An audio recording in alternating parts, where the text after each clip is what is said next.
The violation of which is grounds for termination. What the fuck? We're not going after a charity event for our own egos to crush Idubbbz just because we don't like Idubbbz, just because he's gotten soft. If you think that's what's going on here, you are because I feel like I'm normal. You know, I feel like I'm looking at this situation with a perfect, rational set of eyes, and I feel like Idubbbz and Anisa are f***ing Don't make jokes. If you're a comedian who's fighting on a boxing event that's run by two, self-proclaimed, or at least one self-proclaimed comedian, Idubbbz, just know you shouldn't make jokes. See, this is the problem, right? I want to give Harley the benefit of the doubt and just be like, okay, well, he's obviously friends with Idubbbz and Anisa, and he also cares about the charity. I do believe that. So I want to give him benefit of the doubt and just be like, okay, even if his perspective is just completely off, probably coming from a decent place. But then when he says stuff like this, then I start to question his motive. It's like, okay, well, at this point, we're 3 days out. Like, with this new statement Critter Clash release, this is literally like undefensible. He left that early? Wait, Harley, don't leave yet. You just made like 6. Wait a minute. Harley came in and made 20 fucking points. He's gonna run the fuck away when the guy starts reading messages? Are you fucking trolling me? So he's just here to smear the guy. Wait, what? My God, dude. They really want this event to fail. I mean, Idubbbz and Anisa, really Anisa specifically, is really trying to ruin both of their lives in the fastest, most effective way possible. Now, we know the news at this point. We're not going to go into old stuff, but FroggyFresh, 10-year plus celebrity, legacy creator on YouTube, disrespected, kicked out of the event 3 weeks before because he made a joke at Anisa's expense, the lightest joke about her OnlyFans. The joke was essentially, if I lose the fight, I will sub to Anisa's OnlyFans. That was the joke. Easy, all right? That combined with him training with Sam Hyde led to the suspension of his fight on the Critter Clash. He was supposed to fight Chris Raygun. Now that fight's being reorganized into something else that nobody wants. And they've released a brand new cope statement. Now, they dropped their first statement, and then a couple hours later, a second tweet clarifying things. Now they've dropped a third cope statement, again trying to clarify things, and nobody's having it. I mean, Plain Rock calling them a bitch, is it being the top comment. I mean, that says it all, right? So I haven't read this yet. I cannot wait to see what pathetic shit we have here, because, I mean, how could they make this worse, all right? As you may be aware, we recently announced FroggyFresh would be leaving the Critter Clash 2 ticket. We want to provide some additional information around the rationale for this decision to help clarify some of the online chatter.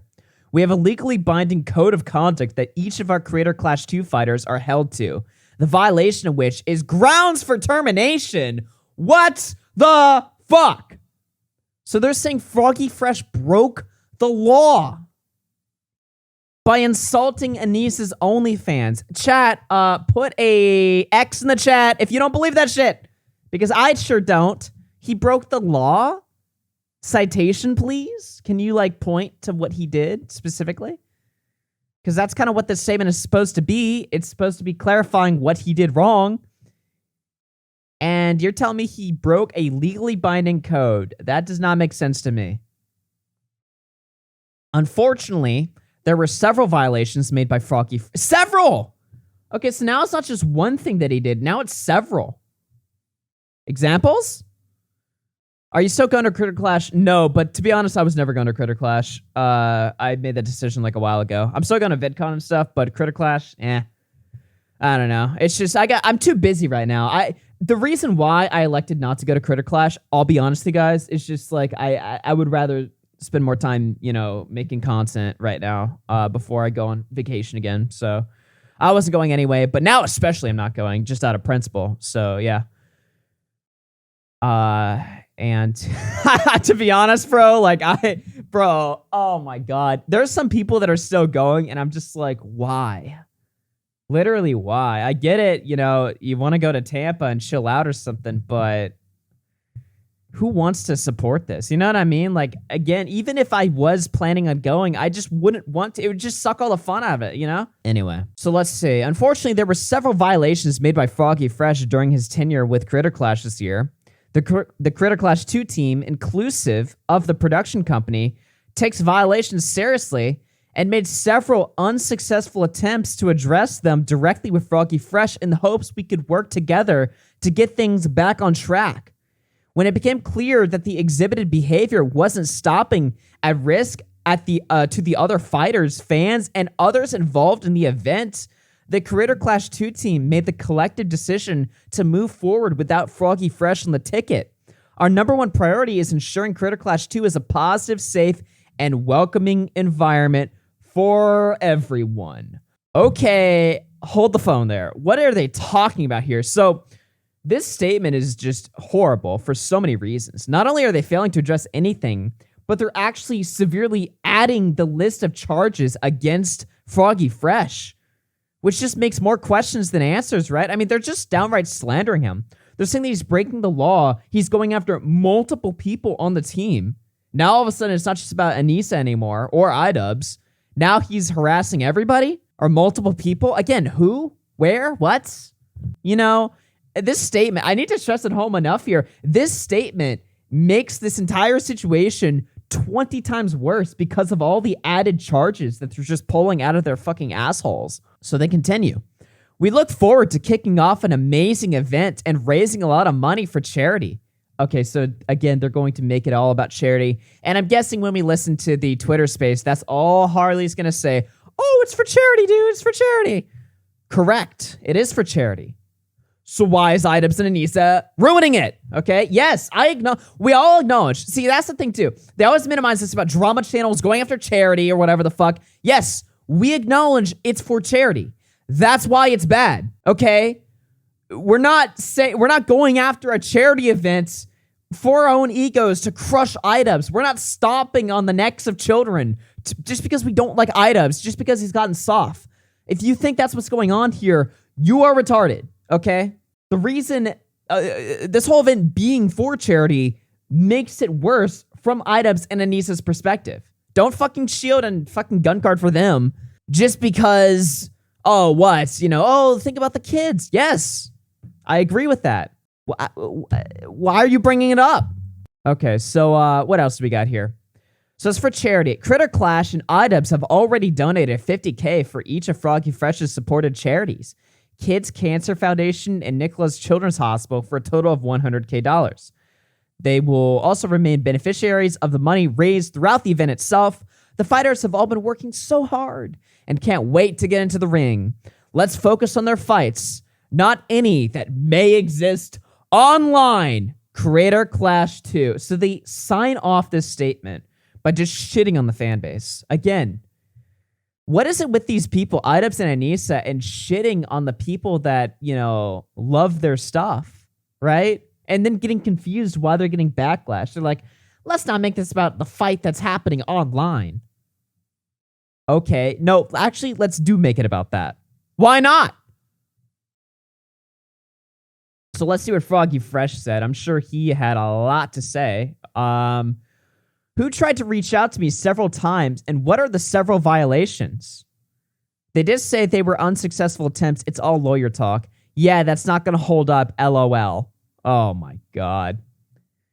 Are you talking about when Ann called me the third time ever, 15 minutes after Sam Hyde retweeted me, to investigate my friendship with Sam Hyde, and then asking me that I don't release any content with Sam Hyde until after the event? Haven't released any Sam Hyde content, but I was still kicked? Or are you talking about me responding to Justin Tracy every time he reached out to me and me asking that we keep everything in text and email so I could have evidence of everything that was communicated? Never received any texts or emails after that. So they're just downright lying in their statement. What the fuck are they doing? What the fuck are they thinking? By the way, you guys know what Anisa's statement was, right? If you guys saw the thumbnail on my last video on Red Fox Comms going over this thumbnail isn't edited. This is not a funny little thing that I made an inspect element to make Anisa look bad. This is what she's actually tweeted, and the only thing she's tweeted since this entire debacle, that she's going to indulge and drown herself in alcohol. Really? Instead of taking responsibility. Cool. Okay. Awesome. This is just amazing, dude. This is just hilarious. So, what else does he say? Now I've been threatened with a potential lawsuit if I spoke about this entire mess and demanding the $15K I used for training, equipment, travel, etc. over the last 5 months. Unbelievable. Is this for charity or what's going on? Someone asked, since they didn't state the code of conduct, is there any chance you can? Does this legal agreement even exist or did they pull it out last minute? That's why I want clarification what I broke in a code of conduct and people trying to address whatever it was. I want bullet points of what I did. Froggy, you automatically win. What's the big deal? Because I was threatened with legal action, asking for $15K back I spent on training, travel, equipment, etc. And now they're straight up lying about the situation. Holy shit. So we have that there. I mean, that's just fucking ridiculous. Now, we'll get into the Twitter space here in a second, but on top of that, I also wanted to go over Dad. All right, the YouTuber Dad, who is complaining and crying about drama, even though a year ago he was a frequent co-host on Edwin's channel. Seriously, these are the people that are crying about drama, right? Let me see here. Gloriful with the 2 is his most corporate statement I've ever read. I mean, it's not even just a corporate statement. That's not the problem with it. It's just that it's a false statement. Like, it's just lying. It's not even just that it's corporate or, like, written in a, weird way. It's just wrong. That's the problem. Yes, Dad did, he was I wouldn't say Edwin co-host, but he was a guest on multiple of Edwin's streams like a year ago. So Dad tweets out, ignore internet slime trolls. Anisa is amazing and cares about people. She calls fighters just to talk and ask about how we're doing. Anna and Anisa are trying to put on a fun of it. Well, apparently she wasn't calling FroggyFresh. That never fucking happened. Yeah, sure, she called you. Okay, sure, great. I don't care. What the fuck? Who are these people? Also, I don't want to, make the obvious low-hanging fruit comment, but why do they all look like this? Seriously, with the cuck stash and everything, It's like every YouTuber, every soy tuber has the same look. Anyway, no one has time or cares for drama. Well, except when you call it into Edwin streams. Ones who start it shouldn't be rewarded the same as the ones being kind. Well, they're not being kind, dude. Fuck you. What the fuck? And by the way, this guy deleted his whole Twitter account after everybody called his comment incredibly fucking gay, which it was. Just deleted his shit right there. I don't know, man. It's just delusional. It's just such a strange code from these people to see them try and turn this into a fuck the commentary community thing. It's like, you can't get out of this that easily, okay? This is the oldest excuse in the world. This is what fucking lolcows. This is like what DSP or Wings would say. Oh, it's just the trolls farming me. Are you really going to take that position now? Seriously? You can't get out of it that easy. And also, if Idubbbz and Anisa were such caring people, especially Anisa, don't you think they would have regularly contacted Froggy and said, hey, chill out. Don't make these jokes. You're going too far. I mean, that would have been gay, but it would have been a million times better than blindsiding him and then lying about it afterwards and then suing him. Don't you think? It's just, this is what happens when YouTubers are all like friends with each other, right? It's just their opinions become fucking compromised, And I feel like that's what's happening with Harley. Either Harley is compromised and just totally fucking lying, or he's just so blindsided by friendship or whatever that he fails to see the objective reality of what's going on here, So, Jamal woke up Ian. And also, let's just be real here. This decision, 1,000,000% comes from Anisa, and Idubbbz is so cocked, he can't do anything about it. I know everyone says, everyone, uses Anisa to not criticize Idubbbz. No, I'm criticizing them both. I'm just saying that this obviously this is a woman moment. I mean, this is just a signature, because it was all about that from the start, right? Her mom saw the joke about the OnlyFans, mouthed off on Twitter. FroggyFresh responded immediately instead of de-escalating the situation by contacting him. They blew it up. And then now, because they're, I guess, just deranged or maybe just downright evil, I don't fucking know what the motivation is anymore. Now they're intimidating him into silence. And here's the other thing too, right? When does Creator Clash start? It's, what is it? May 14th? No, it's not. When does Creator Clash 2 start? Let me see here. April 15th. All right, so when is that? That is 14, 15, 16, 17, 18 days away. 18 days away is when Creator Clash 2 starts. Do you guys think Idubbbz and Anisa are going to be able to handle 18 days of fucking pressure from every single person on YouTube calling them out? Critical, plain rock, Mudahar. And I'm not saying these people are, dropping brutal statements against them, but everyone sees this situation for what it is. The only people, they'll be fine, dude? I don't think so. They're unstable people. Nobody's gonna care. Everybody cares. What do you mean? Everybody cares about this. I mean, nobody thinks that this is, nobody's on Idubbbz's side here. And even when you look at the Creator Clash's statements on Twitter, they're getting no support. What, you think 2,000 likes is support or whatever? This tweet has 13 million views. It's all negative. They will just ignore it. Well, I'm not saying the event's going to shut down. That's not what I'm saying. But obviously the social pressure of what they've done to Froggy is going to weigh on them. And they're already provably unstable people, so they're not going to last. They're going to fucking crack. It's just obvious to me. Or at least I hope so. I don't know. They should crack. What they've done is fucked. But we're not done with Dad just yet. I don't know if you guys saw this, all right? But Dad was in the DMs on Discord talking to his fans after Sam Hyde challenged him to a fight, all right? Sam Hyde said, I offered to drop 70 pounds, which is insane, and $500,000, 250 cash, plus my GT3 RS to fight this guy. His excuse, well, we'll get into what his excuse was. This shit is fucking pathetic, okay? Why is Dad on Discord? Here's a better question. Why does Dad use his real name on Discord? Who does that? That's psychotic alone. Using your real name on Discord? Bruh.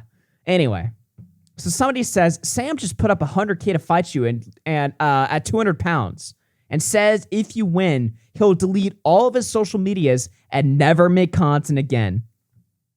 Dad responds by saying, who? Really? You think you're too cool? You think in this situation right now, you're too cool to acknowledge who the fuck Sam Hyde is? Really? Holy.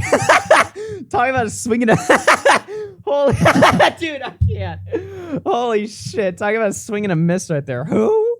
Really? Shut the fuck up. You're not... Nobody thinks you're cool, bro. Especially not here now. So they respond, Sam Hyde. He responds with a facepalm emoji. They say 100K and put an end to his terror?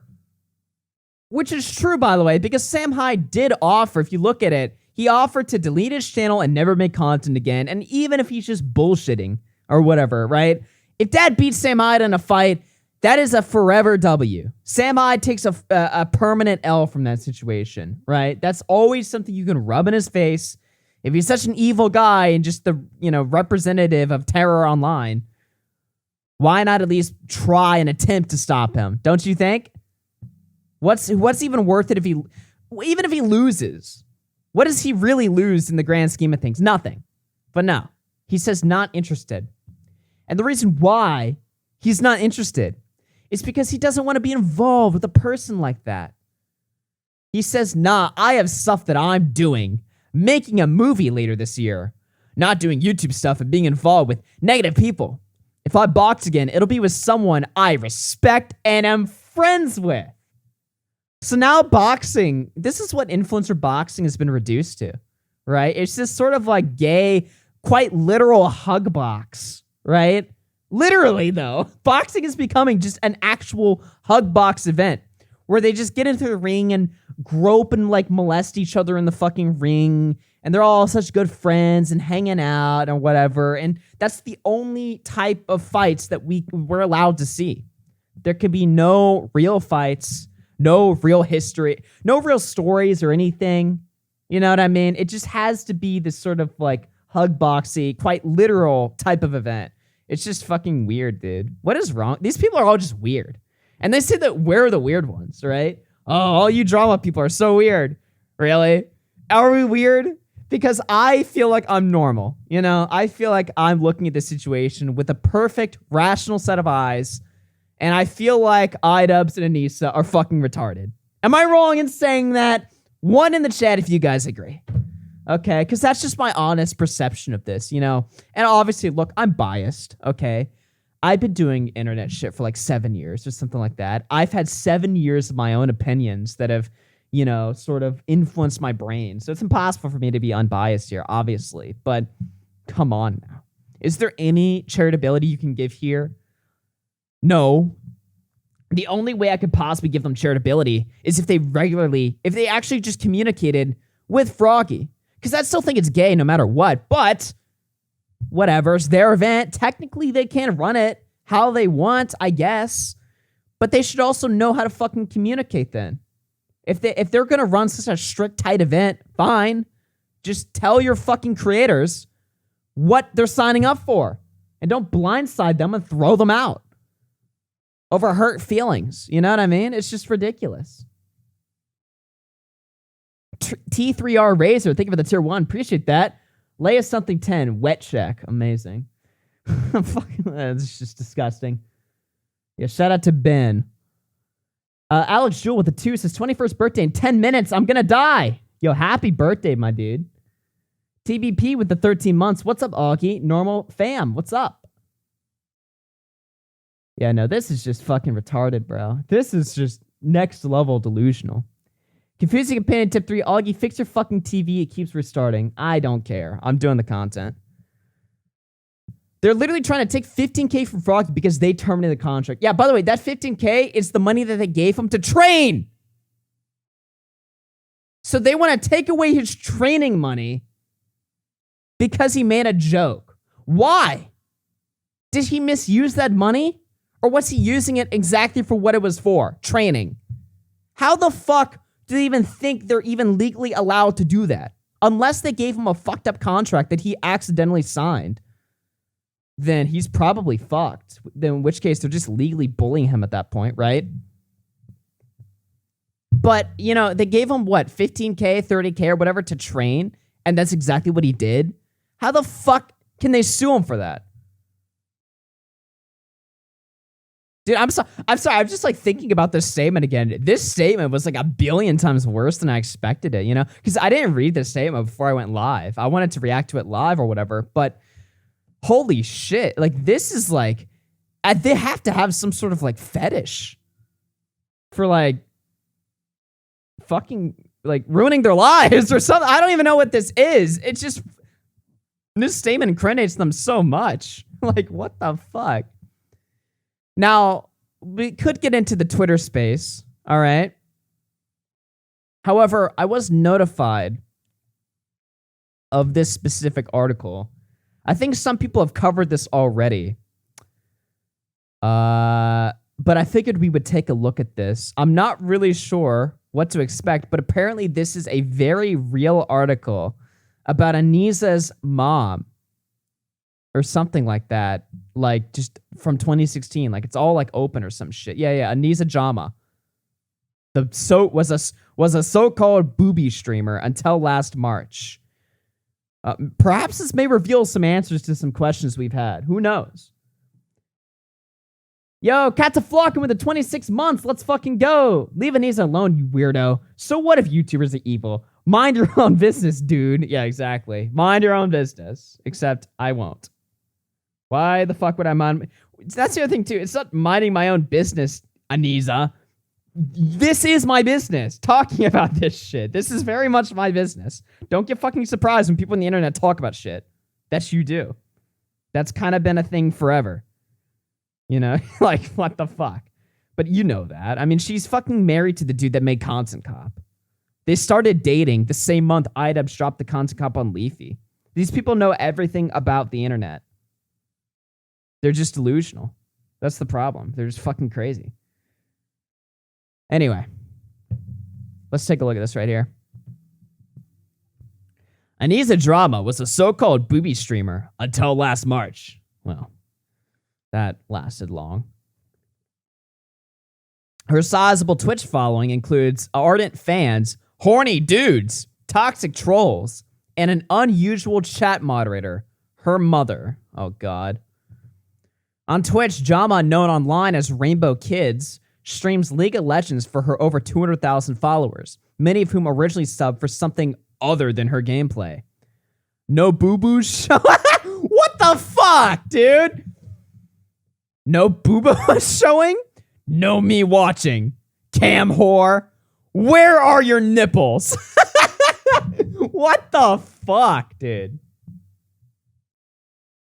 In fact, dude, this is too much.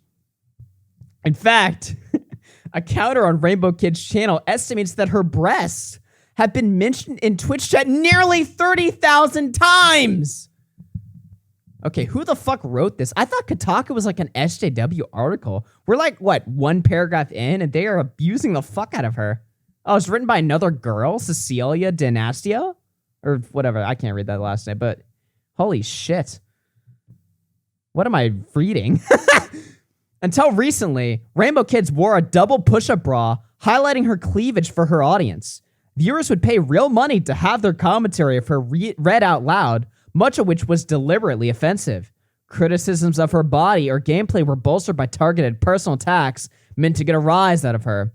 Variations on the word slut were a common refrain in Rainbow Kids' Twitch chat, which one day included her mother. At first, I was surprised, Maureen Jama, 52, remembered when I spoke with her on Skype earlier this week. She was what you'd call a booby streamer, where you'd attract viewers to your stream, trolls who come to harass or hit on female streamers, she said. Dude, imagine talking about your own daughter this way. Oh, my daughter? She's what you'd call a booby streamer, you see. Her whole job is sexually objectifying yourself for trolls that would spit on her in fucking real life if they saw her. And probably do worse. Like, what? Jama is now one of her daughter's most dedicated Twitch moderators, tasked with keeping Rainbow Kids chat in line so it continues to abide by Twitch's terms of service. And even after consistently witnessing complete strangers sling some of the most shocking and offensive language possible against her daughter, she's also one of Rainbow Kids' most lenient mods, enforcing the streamer's come at me approach to the trolls. Come at me approach. Okay.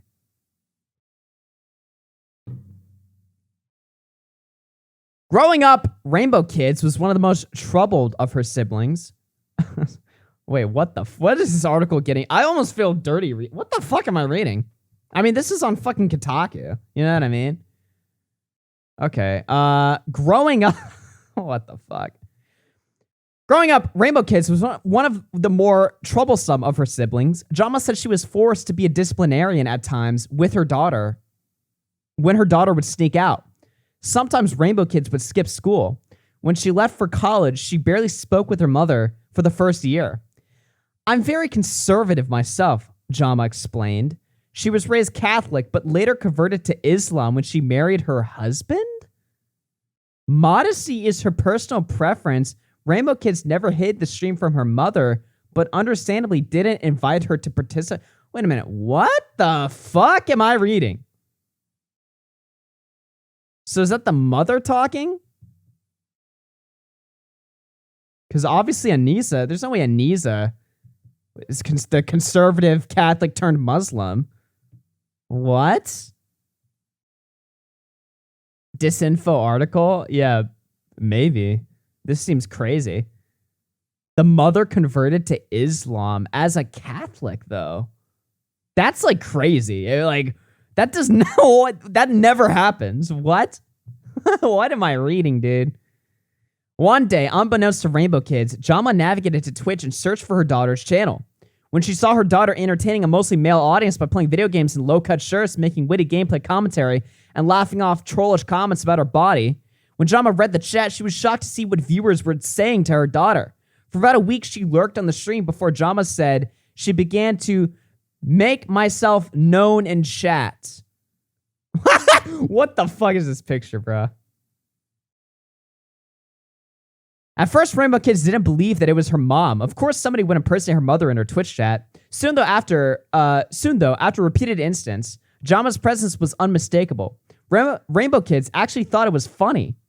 Jama kept watching and participating, bit by bit, beginning to respond to trolls and fans in the chat. Rainbow Kids liked her mother's commentary and eventually promoted her to moderator.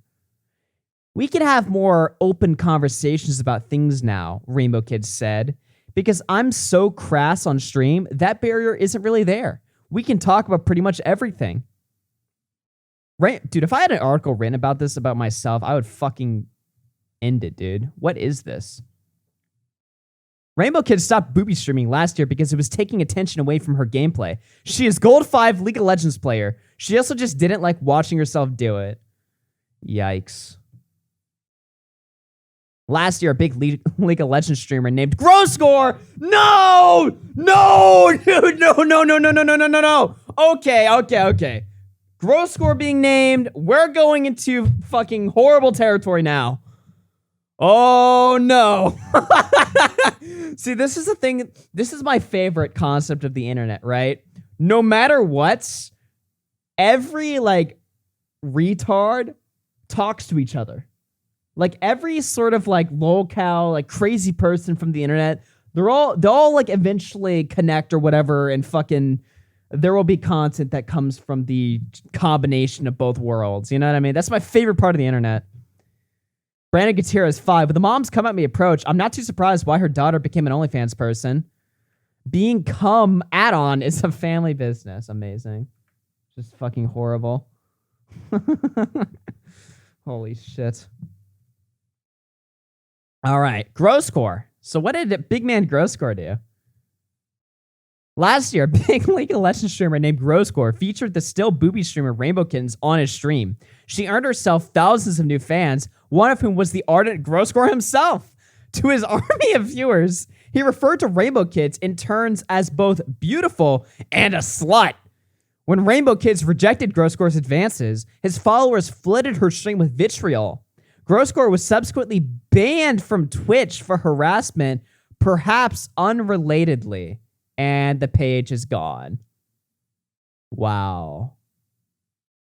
And there's no saved version of it. Amazing. His followers' comments to Rainbow Kids, though, were not the kind of things anyone's mother should have to hear about her daughter. Gold-digging whore was a popular line. In the intervening months, Rainbow Kids has been DDoSed, told to kill herself, and called a slut repeatedly. Although the drama with GrowScore was an emotional blow to Rainbow Kids, according to Jama, the streamer's response to the day-to-day troll... Wait a minute! I remember this now. A lot of people back in the day were speculating that Idubbbz would do a content cop on GrowScore. Now I think I remember this. Oh, shit. Wait, I remember hearing this rumor back in, like, 2016. I think I tweeted about it back then, too, that there was a rumor that Idubbbz was going to content cop GrowScore, which I would have done anything to see. Seriously. Especially back in 2016. I would still see that now. I would do anything to watch the cucked modern Idubbbz cover GrowScore, let alone Idubbbz in his peak. Holy shit. Could you imagine that? Anyway. What else we got here? Oh my god. So let's see. When viewers comment on her boobs, she rolls with it. When they tell her she's bad at games, she's not. She laughs and agrees. Dude, she's just like me. Some say she even invites it. It makes sense. Rainbow Kids has made subscribing fans out of haters many times over. Trolls are a part of the internet environment. You're cool to burrow here if you would like. Rainbow Kids chat guidelines read. Bans are pretty hard to achieve. If you do get banned, it's based on the mod's discretion. If you do decide to troll, please be creative. So it is at least something worth reading in chat. I mean, these people, dude. You know what I mean? Like, these fucking people, man. So it's so funny how they, like, change their mind. By the way, I just want to remind you guys, this is Idubbbz' old stance on jokes about simping from 3 years ago. And everything in between. And I think all of it is cool. Yeah, I know. I didn't think it would be a controversial opinion either. A good amount of people are just doing the reasonable thing and just making jokes and laughing about it. But there's a whole nother group of people who feel personally devastated and betrayed. You lied to us. First of all, you did lie to us. Dude, by the way, if I have time this stream, because we're probably already going to go late into the morning just by watching the Twitter space alone, but if I have time, whether it's on this stream or the next one, we need to rewatch this video from Idubbbz, by the way, because everybody knows it's embarrassing, but they don't actually, because this video is 10 times as embarrassing as I thought it was when I first watched it. Literally every point he fucking made here is horrible. All right. Let's see here. Bro, can we just forget about Leafy, man? I don't want to remember that nobody. Yeah, Leafy, definitely nobody. This Twitter space like 2 hours long. Is the Twitter space like worth listening to before Harley calls in? Because I have it pulled up where just Harley is on. Because I figured that was like where it started to get interesting. But is the start interesting as well? I don't know. We'll get into it after this article. Bro likes knowing a guy's jerk off to his girl. Dude, this video is so fucking funny, and I'll tell you why. Idubbbz makes a point in this video where he's like, you know, dudes jerk off to your girlfriend too, right? Fuck. Fuck, where was it?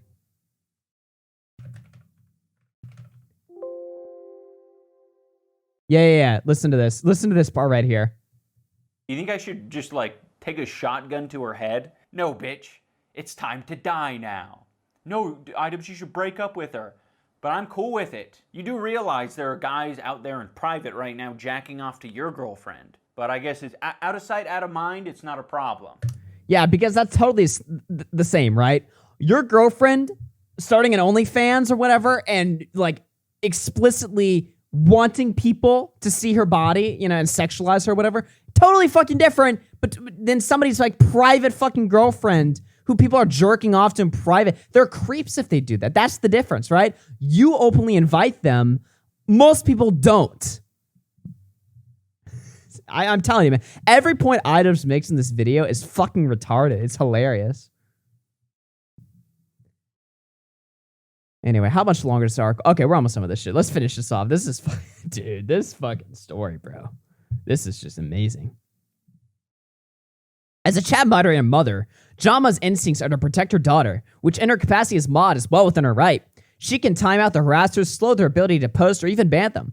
As an advocate for free speech, Rainbow Kids argues viewers should be able to say whatever they want to her. Her only caveat is that she doesn't allow racism. After a few days watching her daughter gracefully and satirically combat some of her viewers' cruder comments, Jama's protective instincts waned. She began to understand her daughter's approach to trolling. I was really quite fascinated by her strength and humor. The way she handled trolling won people over, including myself, Jama said. I don't feel the need to be protective of her. What she thought were ad hominem attacks against her daughter, Jama said, aren't hurtful to her. She doesn't take it seriously. It's the internet. It's anonymous. 99% of it isn't meant... Wait, what? They're trolling. Now Rainbow Kids describes her mother as the most lenient mod. She got what I was doing. Once Jama had an entire conversation with a viewer about her daughter's right to show cleavage on screen. Sometimes Jama herself gets trolled. Viewers ask how it feels to be the mother of a whore. I'd say, yes, well, I'm a whore too, so she learned well, Jama joked. It's kind of humor that was alien to her until she became indoctrinated into the world of Twitch streaming. I learned the most effective way to deal with hate is with humor. So the Catholic turned Muslim watches her daughter for like a week whore herself out on the internet, and then she just completely adopts her mindset on life instantly. I mean, these perspectives are fucking wild. This article, man. It also is funny because it just shows like her approach to like trolling back then. Very similar to Idubbbz, you know, where like a few years ago, for some reason, they totally understood the internet and how it works. But now they're just completely blind to it. They don't understand why they're getting hate or why people hate them or anything like that. They don't get it. They're lost. They're out of touch. They don't understand. But they understood like a few years ago. But they just don't understand now. It's like, what? How do you forget this? It's like knowing how to use the internet is like riding a bike. How do you forget that shit? Cool. Good to know I was spot on, LMAO. Ian also tried to argue that sex work wouldn't affect future job opportunities for her in the future if she wanted to go back to a normal life. Yes, he's absolutely wrong on that. Even back then, people clowned him over that. But I'm telling you guys, this sex work Idubbbz complains video, he doesn't make a single good point. They're all bad. I rewatched it the other day. I couldn't find a single point that he made that was true. We need to watch it at some point. I swear, bro. Anyway, let me see here. In Jama's eyes, Rainbow Kid's confidence and humor are what won her over to her most vitriolic trolls, and it's what won her over too. She's very free with herself. I'm not comfortable like that, but if it works for her, then that's who she is. I don't see it that way, but I get it. Blah, blah, blah. Okay, amazing. Holy shit. All right, boys. Now, we're going to take a listen to this Twitter space. Now, like I said before, I'm not sure if we're going to... Oh, nice. Chris rated me. Shout out to Chris the Narc. Are we going to watch the space from the start or just when Harley calls in? Because I have a timestamp when Harley calls in. I'm assuming that's like the part that's the most interesting. But yeah. I'll just wait for like chat's response. Because I cannot wait to get into this shit, man. I want to play it. Also, shout out to everybody watching. Make sure to sub to the channel. Got about 1,200 viewers right now. Appreciate it. Let me check chat. FYI, bro, the end of it got cut off a bit due to stream issues. I think EasyTan's uploading a version of it too. Harley? Yeah, everyone wants a Harley call. All right. Well, then I'm going to boot up Crash, and we're going to take a listen to this. More overkill can you get? But I guess we'll bring Harley on to see what he has to say. Now, keep in mind, guys, Harley is calling in as basically the ambassador for Idubbbz and Anisa. I'm anticipating he doesn't do a good job. Apparently, he ran away from this debate, but I'll be fair, so we'll hear it.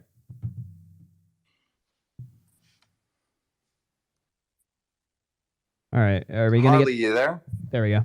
Yeah. Oh, no, Harley, don't call it again. No. Wait. Does Chris give commentary over this? No offense to Chris, but I want like a non-commentary version. Real quick. No one's sent. But if this is all we have, then well, actually, wait. Is Keemstar still live? I'll just watch it from his end. Not a lot.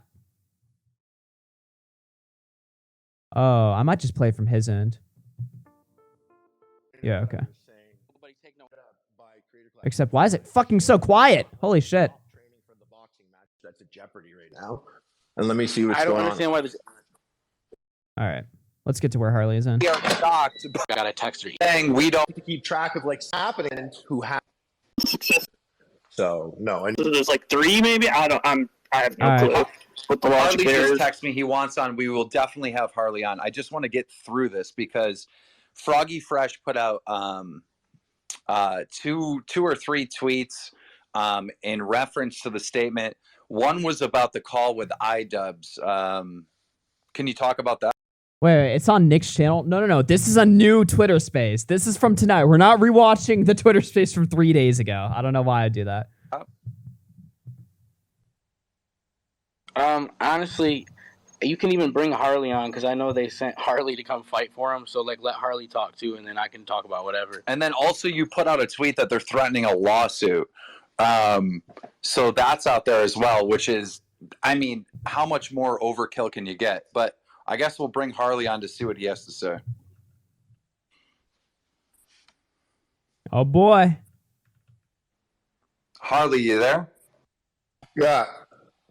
What up? What are your thoughts on the statement? Real quick. No one sent me here to fight. I would never go and fight someone else's beef. So no, Anisa and Idubbbz probably rather that I not be here. Froggy. So no, I never got sent to go fight someone else's fight. Have you ever done that? Anyways, moving along. Whoa! Okay. FroggyFresh is also here, by the way. And if you watch the first space, they had a little bit of actually a pretty big fight. So, wow, okay. Here, because I hear him listening to you guys. You're like, I don't know what he could have done. Well, you didn't sign the contract. Bruh, right off the bat, too. Yeah, literally. Yeah, I just don't know legitimately. Well, that's why we're saying we don't know what he could have done. Yeah.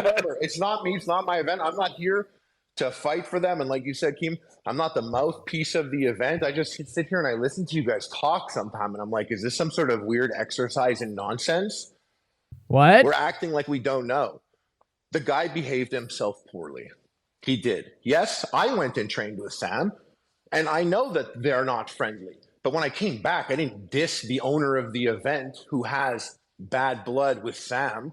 And Froggy stated himself, when he misunderstood the text that I sent, he thought I said Sam was off limits. If I said Sam was off limits, in my experience, why would you go work out with Sam? That's cool. Do it. He helped me train with him. That's cool. But why would you go work out with him? Come back and fight for him. It's like you came back and you were a pawn in some game of 4D chess. And I think you found out that Idubbbz and Anisa don't play games. So that's on you. And now you're acting like a child. Being like, whoa. Okay. We're starting off way more fucking nuclear than I expected here. What the fuck? So now it's like the onus of Froggy to know what would have like pissed off Idubbbz and Anisa and expect for this to happen. Oh, just don't diss the creators. How did he diss them?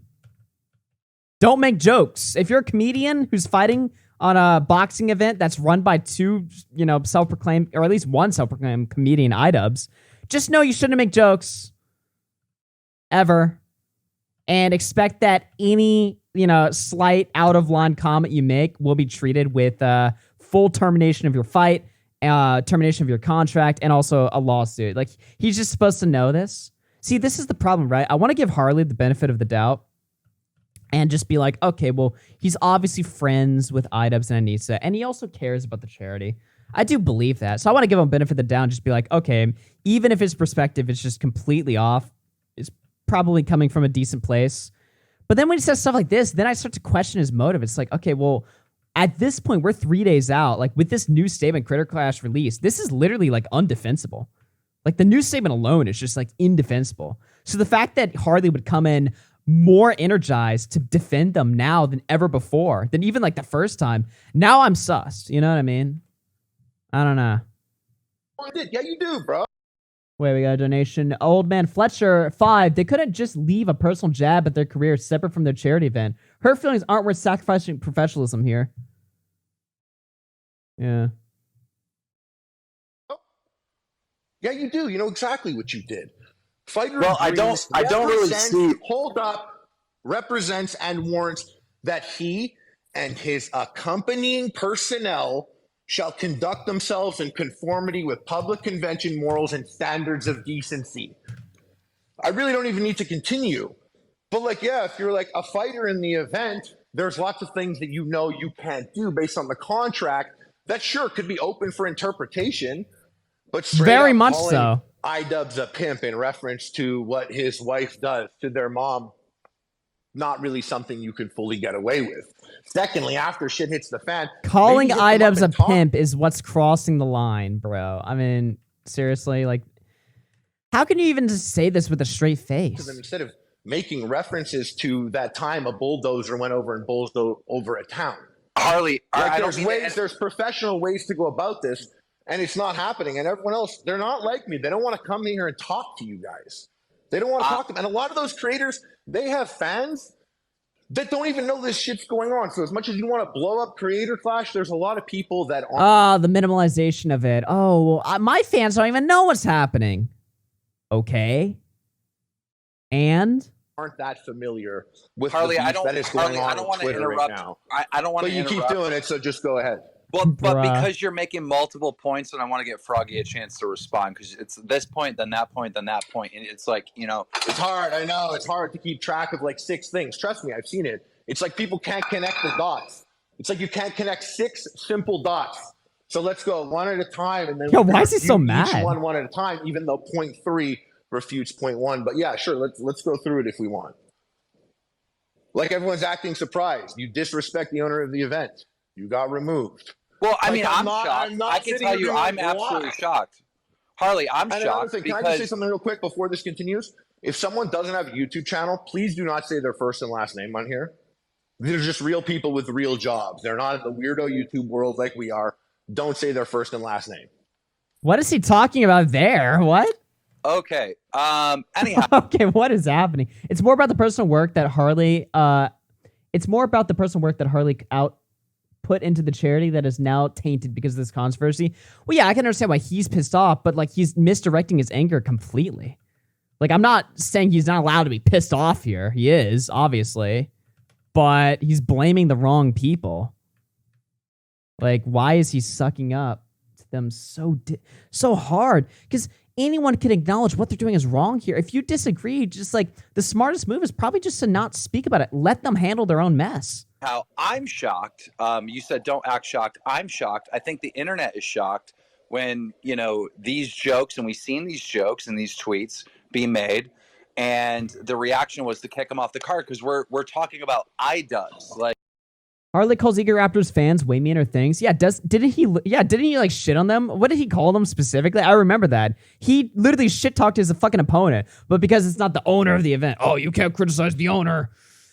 Don't mention Anisa ever in passing. And also this mentioning Anisa thing, right? It's like, you know, we keep giving like this idea too much credence that what Froggy said was like this vicious attack, right? Like he called Anisa a bitch or anything like that. If Froggy made the same joke but in reverse at Idubbbz's expense instead of Anisa's, where he basically said like, if I lose my fight, I'll watch all of Idubbbz's new shitty videos where he plays with squirrels or whatever. If he said that, would that joke have been equally as offensive?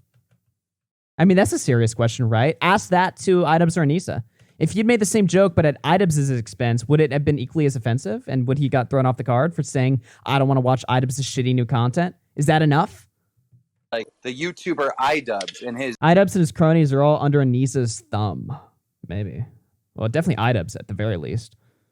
wife, a Twitch streamer, Anisa, like they're public figures. We know them.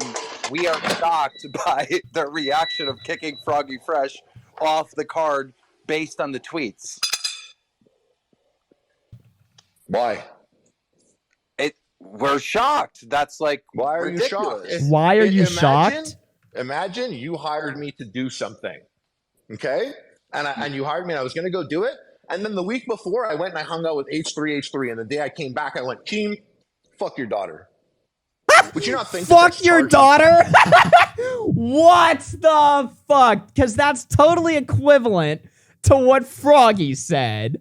Are you fucking kidding me? What? What?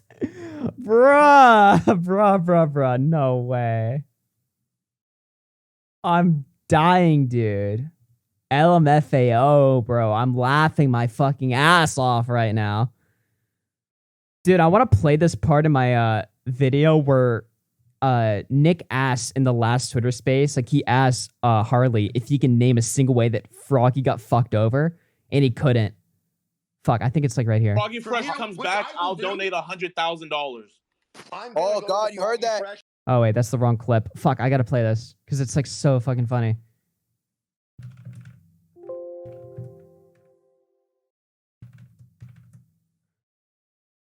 Oh, okay, here it is.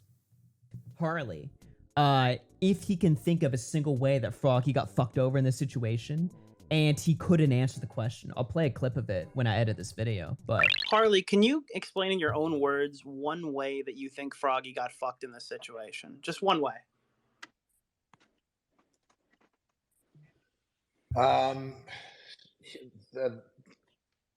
He did a thing and there was a reaction. The reaction, that amount is, I would. Yeah. Yeah, exactly. He did a thing and there was a reaction. Wow. And see, that's what makes me think, like, that's what makes me question whether or not Harley is being honest here. If he can't honestly answer a question as simple as that, is he really acting in good faith in this conversation? that now I'm because he obviously has no sympathy for Froggy. So what the fuck? Strange Where is he coming from? way. We just think there's an element there. Like you were so caught up on the lore and understanding how deep things are. Like I'm not sure that FroggyFresh said anything about anyone's kids. Like no, he said he made the hint like, oh, I'll subscribe to your OnlyFans. Like he downplayed the OnlyFans, and then that just kickstarted stuff. And then I looked at Anisa's mom's Twitter account. How do we know her name? I went and I looked at that. How do you know that person's name? How do we know that that's her Twitter account? How did we know that? What? Where does it say her name there? Do you not want to say names of not public people or not? No, I saw the name that he tweeted, but I just looked at that account. Where's the name? It doesn't say it there. Froggy, where did you get her name?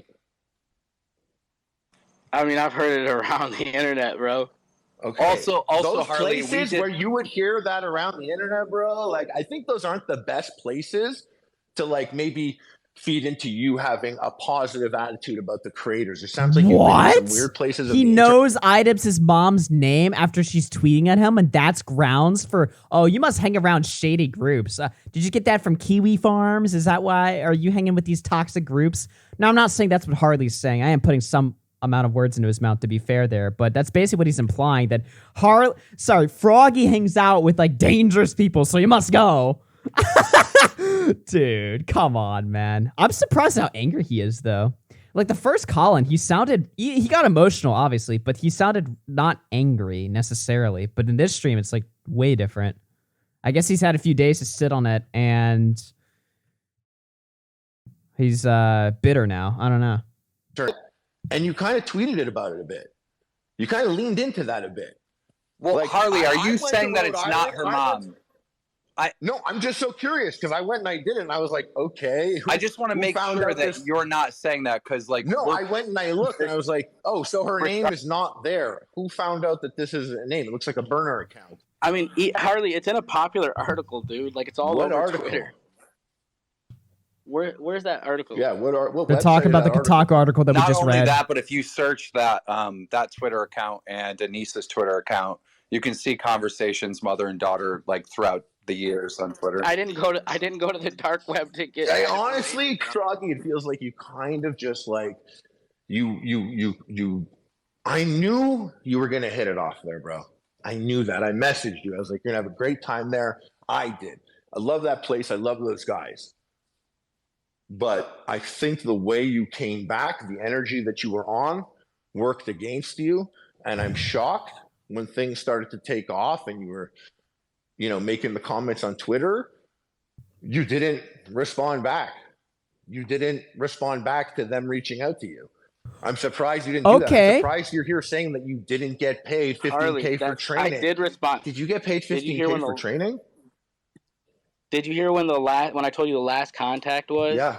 When I was in Rhode Island and Justin Tracy saw something different. I messaged him back and I said, please, can you communicate through text or email? I'm training. So he was like, your fight? Dude, don't interrupt. Harley, you're interrupting me. That's not fair. I didn't interrupt you. So that was the last time they reached out. That was it. So that I reached back to Justin Tracy. No text, no email. A week later, I'm out of the event. Or no, 2 nights later. When I get home, 3 nights later, 3 nights. Like, that's it. There was nothing else. The event organizers called you and you didn't speak to them? Real quick, I have tweeted out the article that has the proof in it. It's on my Twitter. I just tweeted it out. Mm-hmm. So at no point when you got hit up by Creator Clash, you weren't like, shit, hold on, let me stop training for the boxing match that's at jeopardy right now, and let me see what's going on. I don't understand why couldn't that have been communicated through text or email if it was that important? You're a grown-ass man. If things escalated, pick up the phone and be like, grown men can't communicate through text or email? Be like, Ian, Anisa, what's up? Did you not like the joke when I dissed your wife's content? Dissed your wife's content? Should I not have doxed you? Again, it's like, I understand the bar that he's setting here. Dissed your wife's content. Like, by playing into one of the most overused jokes of all time that they claim that they're cool with. Idubbbz is like, be the reasonable guy. Just make the joke. Don't be crazy about it. That's all Idubbbz has said in the past is don't be crazy about his relationship. You can joke about it, but just don't fucking, like feel like you got betrayed. That was his whole point, but I guess that was total bullshit now. Should I not have doxed your mom on her burner Twitter account? Should I not have done that? It was Whoa! Okay, so still never. all right. Sorry, we got a doxing accusation here. Okay. Content. Should I not? Why do I need to reach out to Ian or Anisa? Should I not have doxed your mom? Should I not have doxed your mom on her burner Twitter account? Should I not have done that? It was He still never spoke. You gotta let me address your points one at a time. How was I even supposed to know Ian and Anisa were mad when I get one call from Justin Tracy, then a text message? I respond to it immediately, say, "Could you communicate through text or email? I'm training," and then nothing else. I still don't even know if Anisa. What's the last text you sent to Anisa? It was probably some group message. Okay, but what was the last text 4 months you said ago. to Anisa? Just you two. I said something. I don't remember. I never remember talking to Anisa. Anisa doesn't have your phone number? No, anything that was communicated would have been in a group chat with she me, never my wife, texted you directly. Anisa never texted you directly? I never have a direct text from Anisa that I can remember, no. Oh, that you can't remember. Well, it'd be cool if you had a device no, I don't have you could pull up right now and actually have everything archived and you'd be able to look at it right now. All right, Harley. Well, no, I don't. I don't. Harley, stop. I don't have one direct text. Harley, I'm not lying. Yeah. I don't have one direct text from Anisa. Anisa's I have never a group texted chat you. with my wife and Anisa. There's a group chat. Your wife I do not have any direct contact. Okay. Did anyone ever text you and your wife? What was the last thing Anisa sent you and your wife to you and your wife's phone? What was the last thing?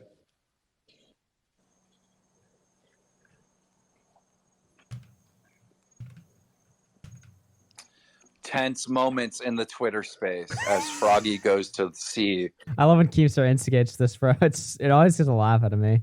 So we got a total disagreement here. Now, Harley seems really like gunned. He seems really motivated to like catch Froggy and like a fucking lie here. Which I mean, fair. If he is lying, I want to know that. But I don't know. All right, well, let's wait and see. I don't know. It's, "Hey, Tyler, I'm not with Ian. I'm home visiting family. Ian called me not feeling great, and I'm just trying to understand what's happening or how I can help." What's the date? Sunday, March 12th. You didn't want to respond to that? No, because you don't know the context of that. You don't have the context. Harley, let me give you the context. Burn her Twitter account instead of responding to that very serious and sympathetic text that was nowhere near threatening or aggressive. Sure, give us context. I have to give the context. Well, March 12th, I mean, shit, that's like 2 weeks ago. No. Not only that, but I have to give the context of that text message, okay? Do you want the context? Because that will clarify why that occurred. Mm-hmm. After Sam retweeted that I was going to Providence to train, Ian called me 15 minutes later. I was getting out of the shower. Were you surprised that Ian called? Hey. No, I wasn't. Yeah, because I told you. You knew that there was beef between them. That I told you. No, I knew that. I wasn't surprised because you said we weren't allowed to work with Sam. Wrong lie. You read the text message wrong. That's a lie. No, yeah, that's a lie. You said you couldn't work on anything with Sam. It's not a lie. Sam. I'm allowed to train with him. By contract, you could train with whoever you want. Again, bro. I'll post it after this. You can train with whoever you want. Doesn't matter what you say. Even if Ian had a problem with it, contractually, I can go train with whoever I want. What I can't do is train with whoever I want and come back and start insulting him on Twitter. That I can't do. You guys see how that makes no sense? You know, you can train with Idubbbz' worst mortal enemy. But if you say, like, you'll subscribe to Anisa's OnlyFans if you lose the fight, that's crossing the line. I don't believe that that's their actual, like, real position. You know what I mean? Like, I don't believe that, oh, no, you're trading with Sam, especially if Idubbbz is calling Froggy 15 minutes after a fucking retweet. Like, if Anna's monitoring the situation that closely, I refuse to believe that this line that Harley's laying out from really exists. I don't know. It seems like once Sam Hyde enters the equation at all, that's when Ian and Anisa are looking for any possible way they can throw this guy off. Which is what I said from the start, by the way. From the start, I did not believe that the OnlyFans joke was the main reason. It just seemed too ridiculous, even by their standards. It seemed more likely that it was due to the same Hyde connection. And now that Froggy's revealed that, again, Idubbbz called him 15 minutes after a fucking retweet, that just confirms it all the more to me. I mean, I just don't believe these rules. When Harley, like, lays it out, it's like, oh, you can do this, but you can't do this. It's like, but How is training with Sam Hyde not worse than the joke from Idubbbz' perspective? What? I'm gonna have to read the text again to clarify. Sure. As I said, it doesn't matter. Even if he said, Harley, you can't train with Sam Hyde, I'd be like, I have in contract, I can go trade with him if I want. If I want to. What I can't do is come back and insult the owners of the event after training with someone who I knew they weren't that comfortable with and who I knew they were trying to reach out to me at that time. So why would you come back and insult her on Twitter when she tried to reach out to you to be like, hey, it's kind of weird. Ian doesn't feel well about it. Can we talk? Why'd you do that? All right. I was going to read the text. Okay, buddy. It's like you clearly missed the whole point of what I was saying. Guys, wow. Don't want to see I have text. a boxing match coming up. I'm heading out. He left that early? Wait, Harley, don't leave yet. You just made like 6. Wait a minute. Harley came in and made 20 fucking points. He's gonna run the fuck away when the guy starts reading messages? Are you fucking trolling me? So he's just here to smear the guy. Wait, what? It only makes less sense. But he has to counter the points. Sure. And like I said, it doesn't matter. It doesn't matter. He's running a smear job. Because I said, even if they told me I cannot train with him, you could. What you can't do is train with him, come back, and then insult them. That's what you did. And reading the text doesn't change that. I still think he read the text wrong.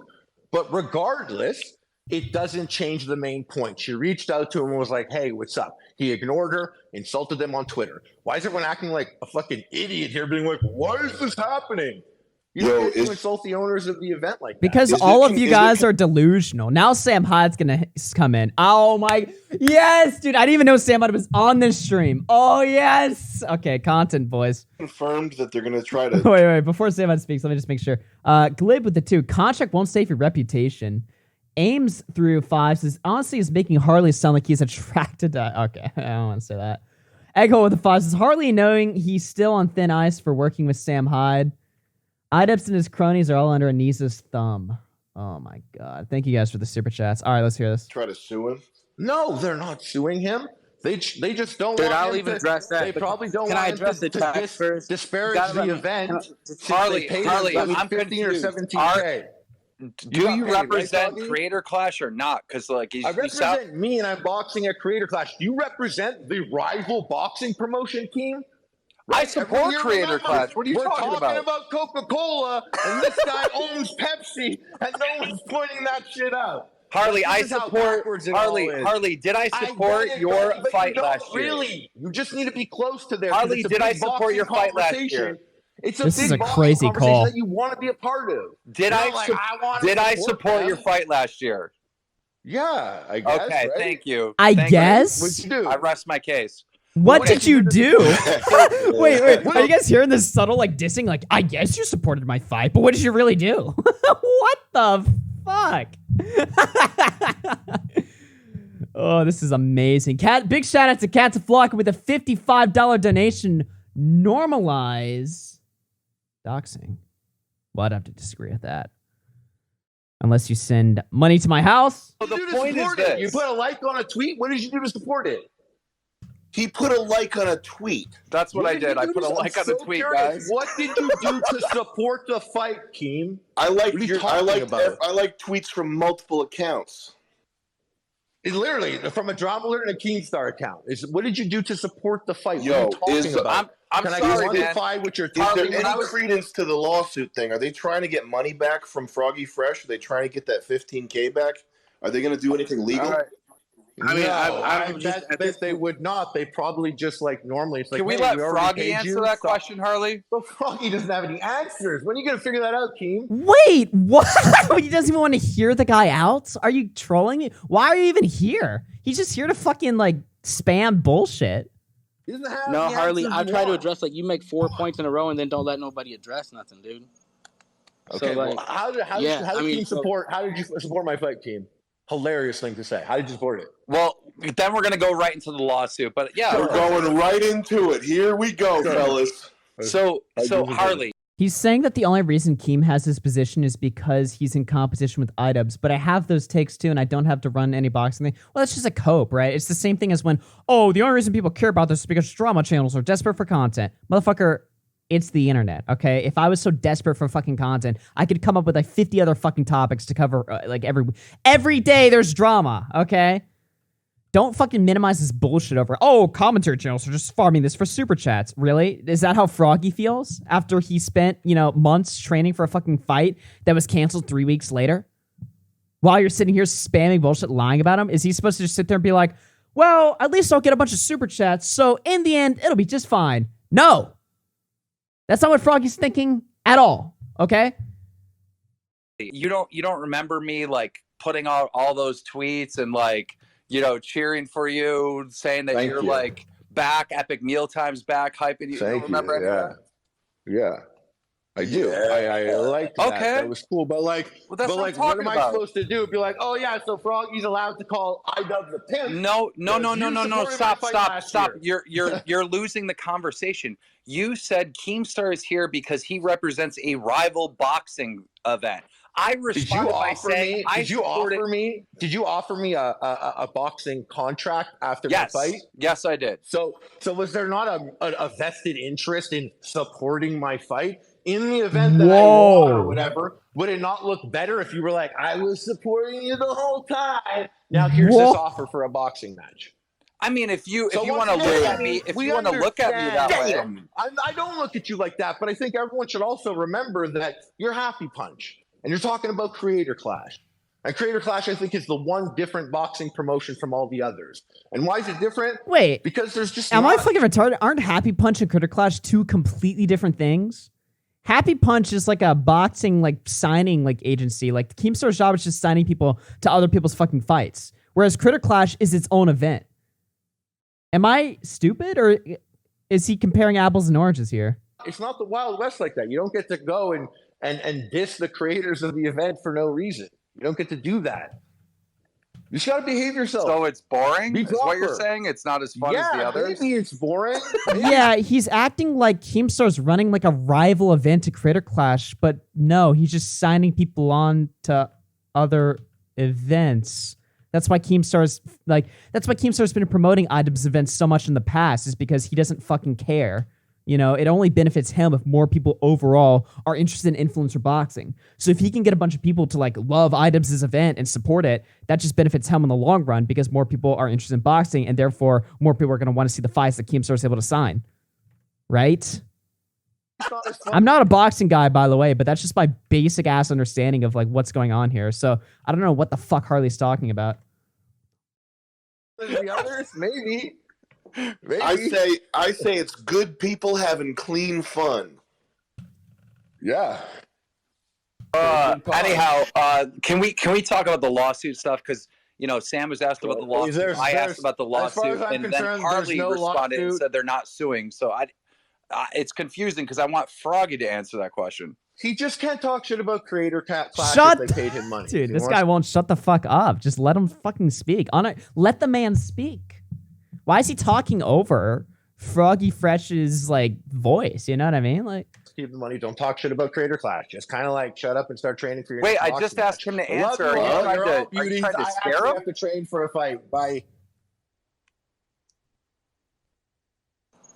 All right, now you guys want me to address this stuff now? Yes, please. Jesus Christ, dude. How's he gonna make 6 points and I'm just sitting there waiting for him to get done talking? My God. So now he don't even want to be here to defend himself, because now I gotta read. He left. Froggy. He left. Yeah, fuck this guy. I don't know, man. I was wanting to give Harley the benefit of the doubt, the first call, because it was okay. I don't want to be accused of being this terminally online fuck that just assumes everybody that doesn't agree with all of my Spurgy points about internet drama is a bad person. I don't want to become that guy where it's just oh, fuck this guy. I disagree with you once, therefore you suck now. That being said, after this call, I am 1,000% sure that Harley is acting total bad faith here in this situation. He's literally admitted to it in this call, basically, so I don't even have to speculate. I mean, he basically flat out said, no, I'm not interested in what he has to say. I mean, Harley is a fucking baby, dude. Idubbbz has always hated Keemstar because they are both influencer boxing. Idubbbz will talk shit about Keemstar and blame Keem for it. Yeah, but you notice Keemstar never talks shit about Idubbbz, though. It's only a one-way thing. Because Idubbbz and Keem have beef in the past. I don't know.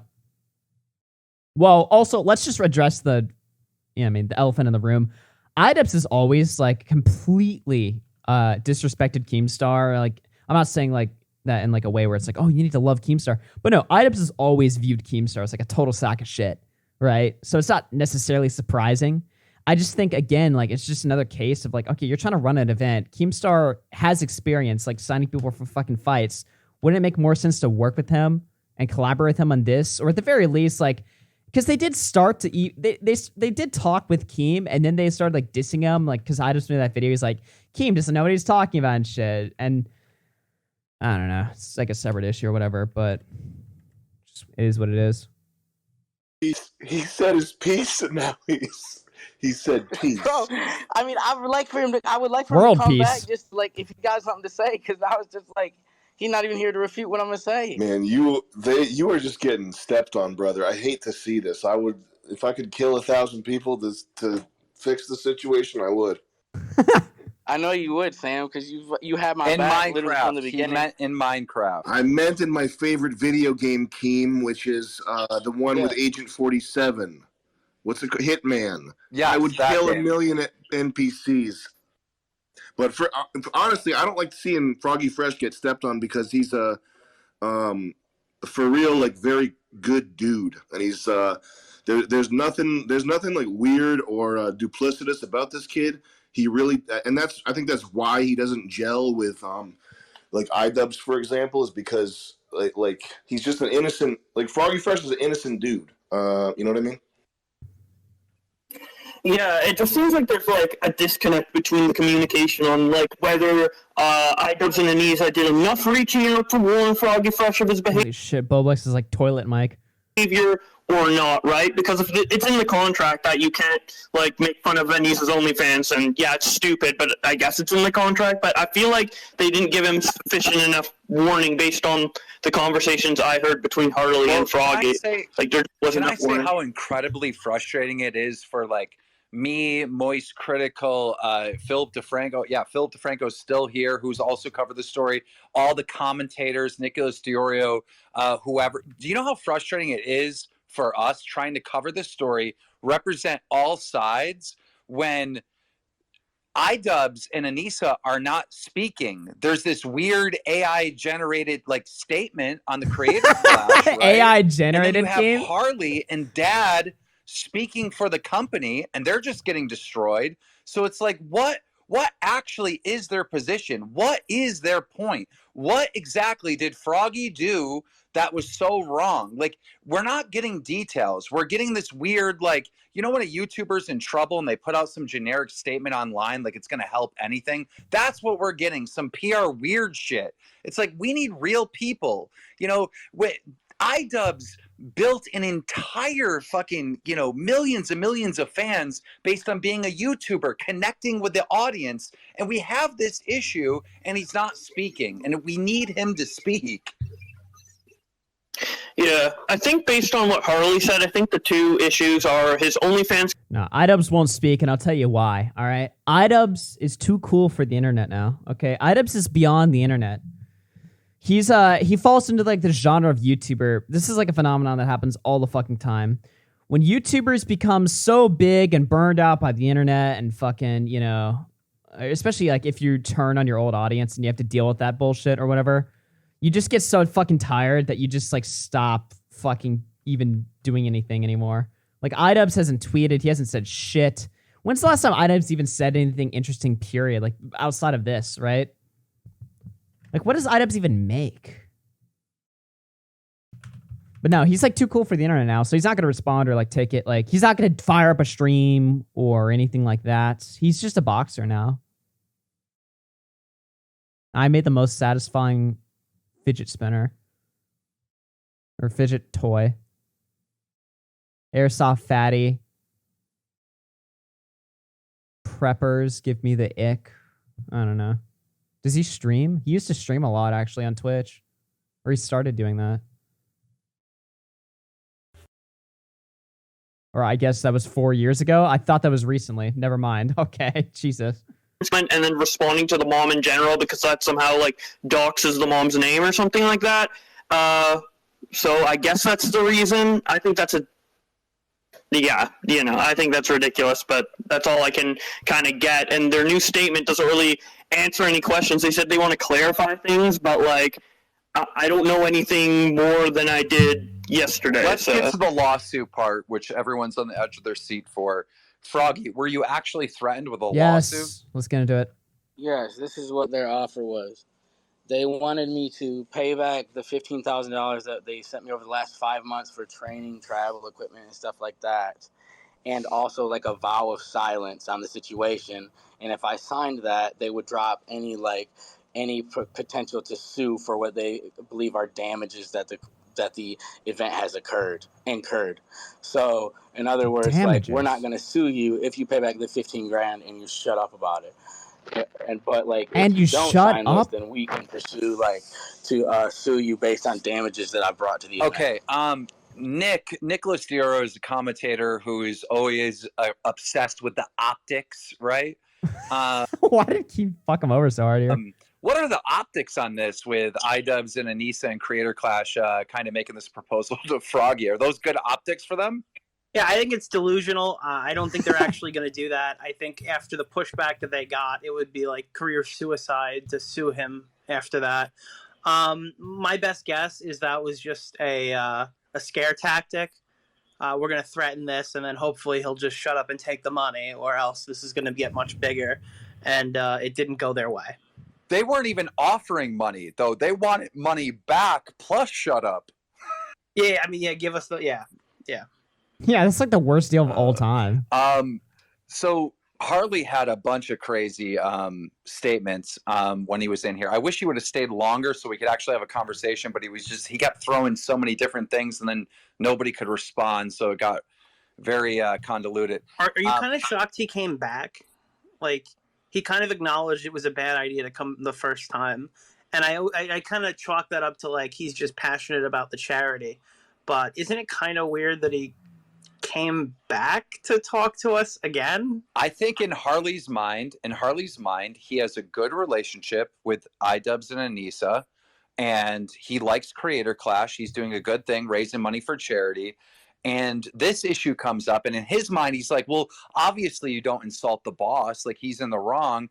And with him trying to, like, say that the first time, the whole internet just shit on Harley, and now he's in defensive mode, right? Now he's like tripling down to defend the company, because what we just saw today. I don't know. What I got from that, I don't really necessarily agree with Keemstar's take there or whatever. I think Keemstar is still giving him benefit of the doubt, but at this point, like, I'm totally fucking done with that. By the way, Harley follows me on Twitter, or he did follow me after our last talk or something, and he claims he knows who we all are and that he watches all of our content. So if Harley wants to call in and talk to me or whatever, sure, I'll absolutely have that. But also just let my opinion known. I mean, I think Harley, like, comes off as like a piece of shit in that conversation. Like, am I wrong in saying that? Like, he obviously came in there to smear the guy or to catch him in something or to throw him off and get him to freak out, bait him into saying something, like launch 20 accusations against him so that he fucking says some crazy shit. So then he can send it to Idubbbz and they can justify the ban or something. Like, that's really what it seemed like he was doing. It seemed like he was trying to overwhelm Froggy and get him to do some crazy shit, but that just didn't happen. He came off looking crazy instead. So, yeah, like I said, if Harley's watching, he wants to fucking call in and debate my assessment, sure, but... and also talk about it, because I have fucking questions for him, that's for sure. But that probably won't happen. It was more of a defense than the first time we spoke to him. Yeah, I think Harley's probably just he might just be getting anxious, and I don't think he realizes how whack Idubbbz and Anisa are. Like the lawsuit thing especially is that, like, I spend a lot of time on Twitter trying to start shit, and I really, I get into arguments with people all the time, and you would be surprised to hear that I don't want to do every evil thing to every person that I hate, but like suing someone is like, especially like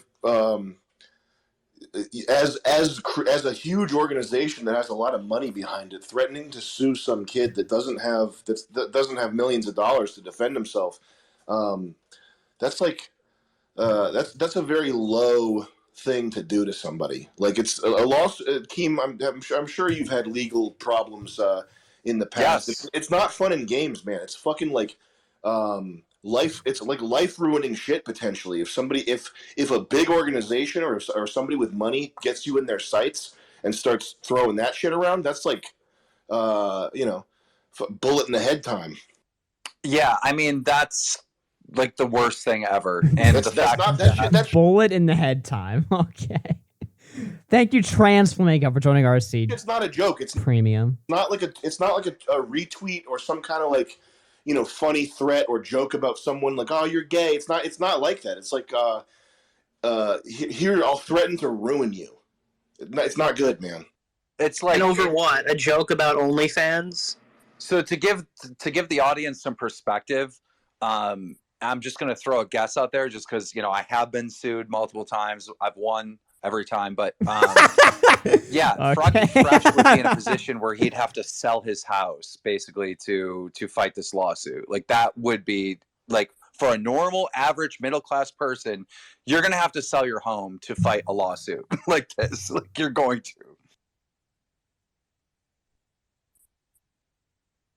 Exactly, man. That type of shit is it's not funny stuff to play around with. It's especially fucking uncool if you're a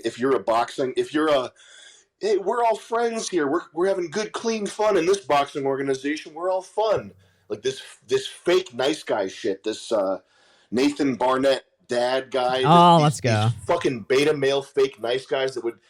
To be quite honest, they'd probably be rapists if they had have a chance to rape somebody. Okay. That Nathan Barnatt guy, he's all smiles, he's all funny little jokes. He's joking around like he's in a commercial. I guarantee you that guy would rape somebody if he had the opportunity. I'm not even. Yeah, but he could sue you for that though, Sam. Chill. If he sues me, he's gonna learn the definition of torture. Anyhow. Yeah, legally, he would rape somebody in Minecraft, by the way. In Minecraft. Yes. If he had the chance to rape a woman, he would. Holy shit. In Minecraft. No, not in Minecraft, Keem. These beta males, these guys that not smile, in Minecraft. And their whole mating strategy is to come off as unthreatening. You know the type of guy that I'm talking about, where it's like their whole shtick is being unthreatening. Oh, Jaden rated me? Yo, shout out Jaden. What's up? That's the type of guy that actually does a rape. And I'm not saying this is not something I'm saying lightly to like I don't think that there's anything funny about rape. I think these people are fucking low. I think they're fucking dirt. Well, we don't know if Nathan or Dad is anything like that. You know what I mean? Like, obviously, that's like crazy, like assumption. But I know I'm joking. Sam is joking, and Sam and Nathan got into a big beef yesterday. Can we talk a little bit about that? So, please do. I've seen how Nathan, aka Dad, right, who had an awesome win in Creator Clash 1. I like the guy. I have no issues with him, but he is kind of like Harley, like the YouTuber lawyer of Creator Clash, if you will, and he's been defending them every step of the way. Oh my god, bro, that's all of these fucking losers, dude. Why is everybody who's involved in Creator Clash so gay? Like, actually, though, like, do they all have to be this way? You know, it's like they're all so like deeply like they feel like there's like soldiers of Idubbbz or something, right? Like they have to fucking get involved, but all their defenses are shit. And Sam is right; they all are betas. You know, like I tweeted at the Nathan guy, the Dad guy or whatever. And by the way, I'll say this: Dad put on a really good fight in the first Critter Clash. Like his fight was entertaining as fuck. I think he beat up one of like the fucking like twinks from the Super Mega podcast or something. I forget who. But that was an entertaining ass fight. It was also very quick. But on Twitter, dude, he's just a total... Dude, he went down on Twitter as fast as his opponent did in the fight that he did in the first fucking fight, dude. He was down like 2 seconds. As soon as I tweeted at him, he deleted every fucking tweet on his account. Then he deleted his personal account. Then he deleted his dad account. Like, he deleted everything possible just because he had one bad take that people shit on him for. Like, Sam is right. They're all betas. Put out a tweet calling everyone slime balls that are upset that Froggy's off the card. And you and Nathan got into it. Dude, you know what? I'm going to tell you something, too. You want to hear something? What you want to hear is something that makes this even more slimy? Bro, I was down for Dad when nobody else was, and this motherfuckers, I was like, damn, Dad's a savage. Dad been working. Because I don't want to see nobody take no L's, especially because this dude's already in his early 40s. This motherfucker's coming up on the end. I want to see him catch wins. Why the fuck I want to see Dad fucking fail? I think Dad's got fucking hands. I think he's a savage. When I was at fucking Denny's, I was all like, telling them, yo, Dad's a fucking savage. And they're all like, no, Dad doesn't spar with high level fucking competition. He's gonna lose to AB. And I'm thinking, these motherfuckers are. So who said that? Wait. Who said that? Dad is fighting AB in the new Creator Clash? What the? Wait, I forgot about this. Oh yeah, I think I tweeted. I think I tweeted at AB. I was like, I can't wait to see you get fucking stomped on in the ring. What the fuck? Well, I kind of have to support them in this case, even still. Although, I don't know. Now I hate them both. That's the problem, right? I will say this, though. It would be funnier. I still feel like, despite everything, it would still be funnier to see AB get stomped on instead of Dad. Just something about AB that...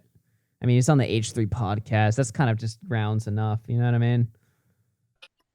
Ian and Anisa, like that's the way these motherfuckers are. And then they got Dad like riding for them. They don't even. And it's like I wouldn't be like this, but if everybody's gonna keep calling me out, like I'm the fucking person that's fucking shit up, like that Dad's out here riding for them. They're all like they don't even fucking give a fuck about him. That is crazy. That is crazy. Okay, now we're kind of like, if that's true, we're seeing a little bit behind the curtain here, where, you know, Dad is getting bashed by Anisa and Ian. And that's no disrespect to AB, because I like AB too.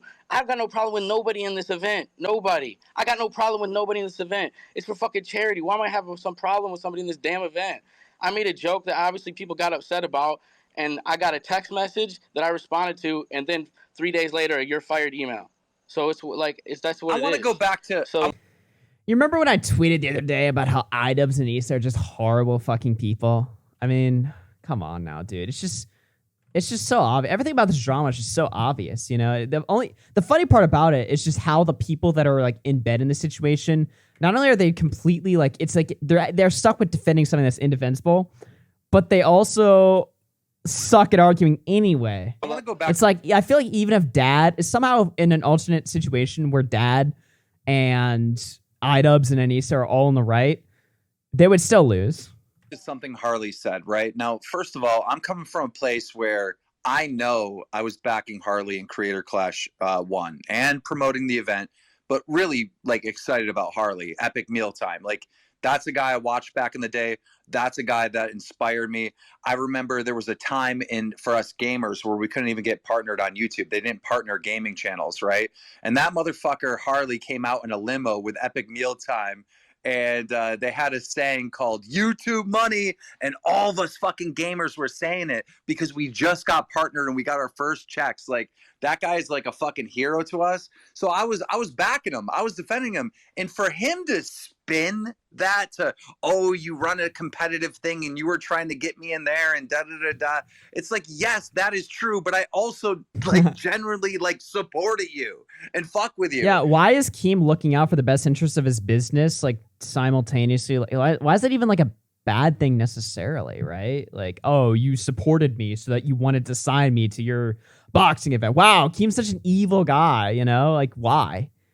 Why is he evil for having an interest in signing somebody that he sees as like a good fighter? Is that, you know, like, I don't want to come off like dick sucky here, but I'm just asking questions. It's like, why is it a bad thing?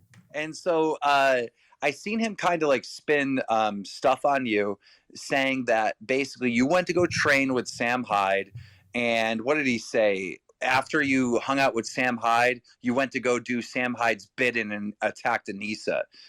What's your response to that allegation? No, first off, nobody can do Sam Hyde's bit. Sam Hyde is the best comedian of all time and the best comedian of our generation. I couldn't do Sam Hyde's bit if I wanted to. Damn. So, but were you doing his dirty work by attacking Anisa? No, it was just a bad joke at Chris Reagan. It's a bad joke. It just wasn't. You know what's funny about that joke too? Now that I think about it, the ironic thing is, like, he actually made a way more, at least in my opinion, he made a way more offensive joke in that same video. Because the video started off with him saying like, he was talking about like Hitler and shit, and like how Chris Reagan's like addicted to like fucking Adderall and shit. I'm not saying it was like a bad joke or anything. I'm just saying it's like I feel like that's way more offensive. Yeah. Watch this. There seems to be substantial evidence that Chris Reagan is now on Adderall. Well, young man, amphetamines couldn't save Hitler, and they can't save you either. On April 15th, if I don't hurt you beyond what anybody could have imagined, I will be so disappointed in myself that I will subscribe to Anisa's OnlyFans. Like, out of all of the jokes he just laid off, I feel like the Adderall and the Hitler part is like way more offensive than the OnlyFans part. But no, that was the one that really rubbed them the wrong way. Okay, sure. Let me see here. Keemstar wants you to call him. Is Keemstar live right now? I'm not seeing him in the chat.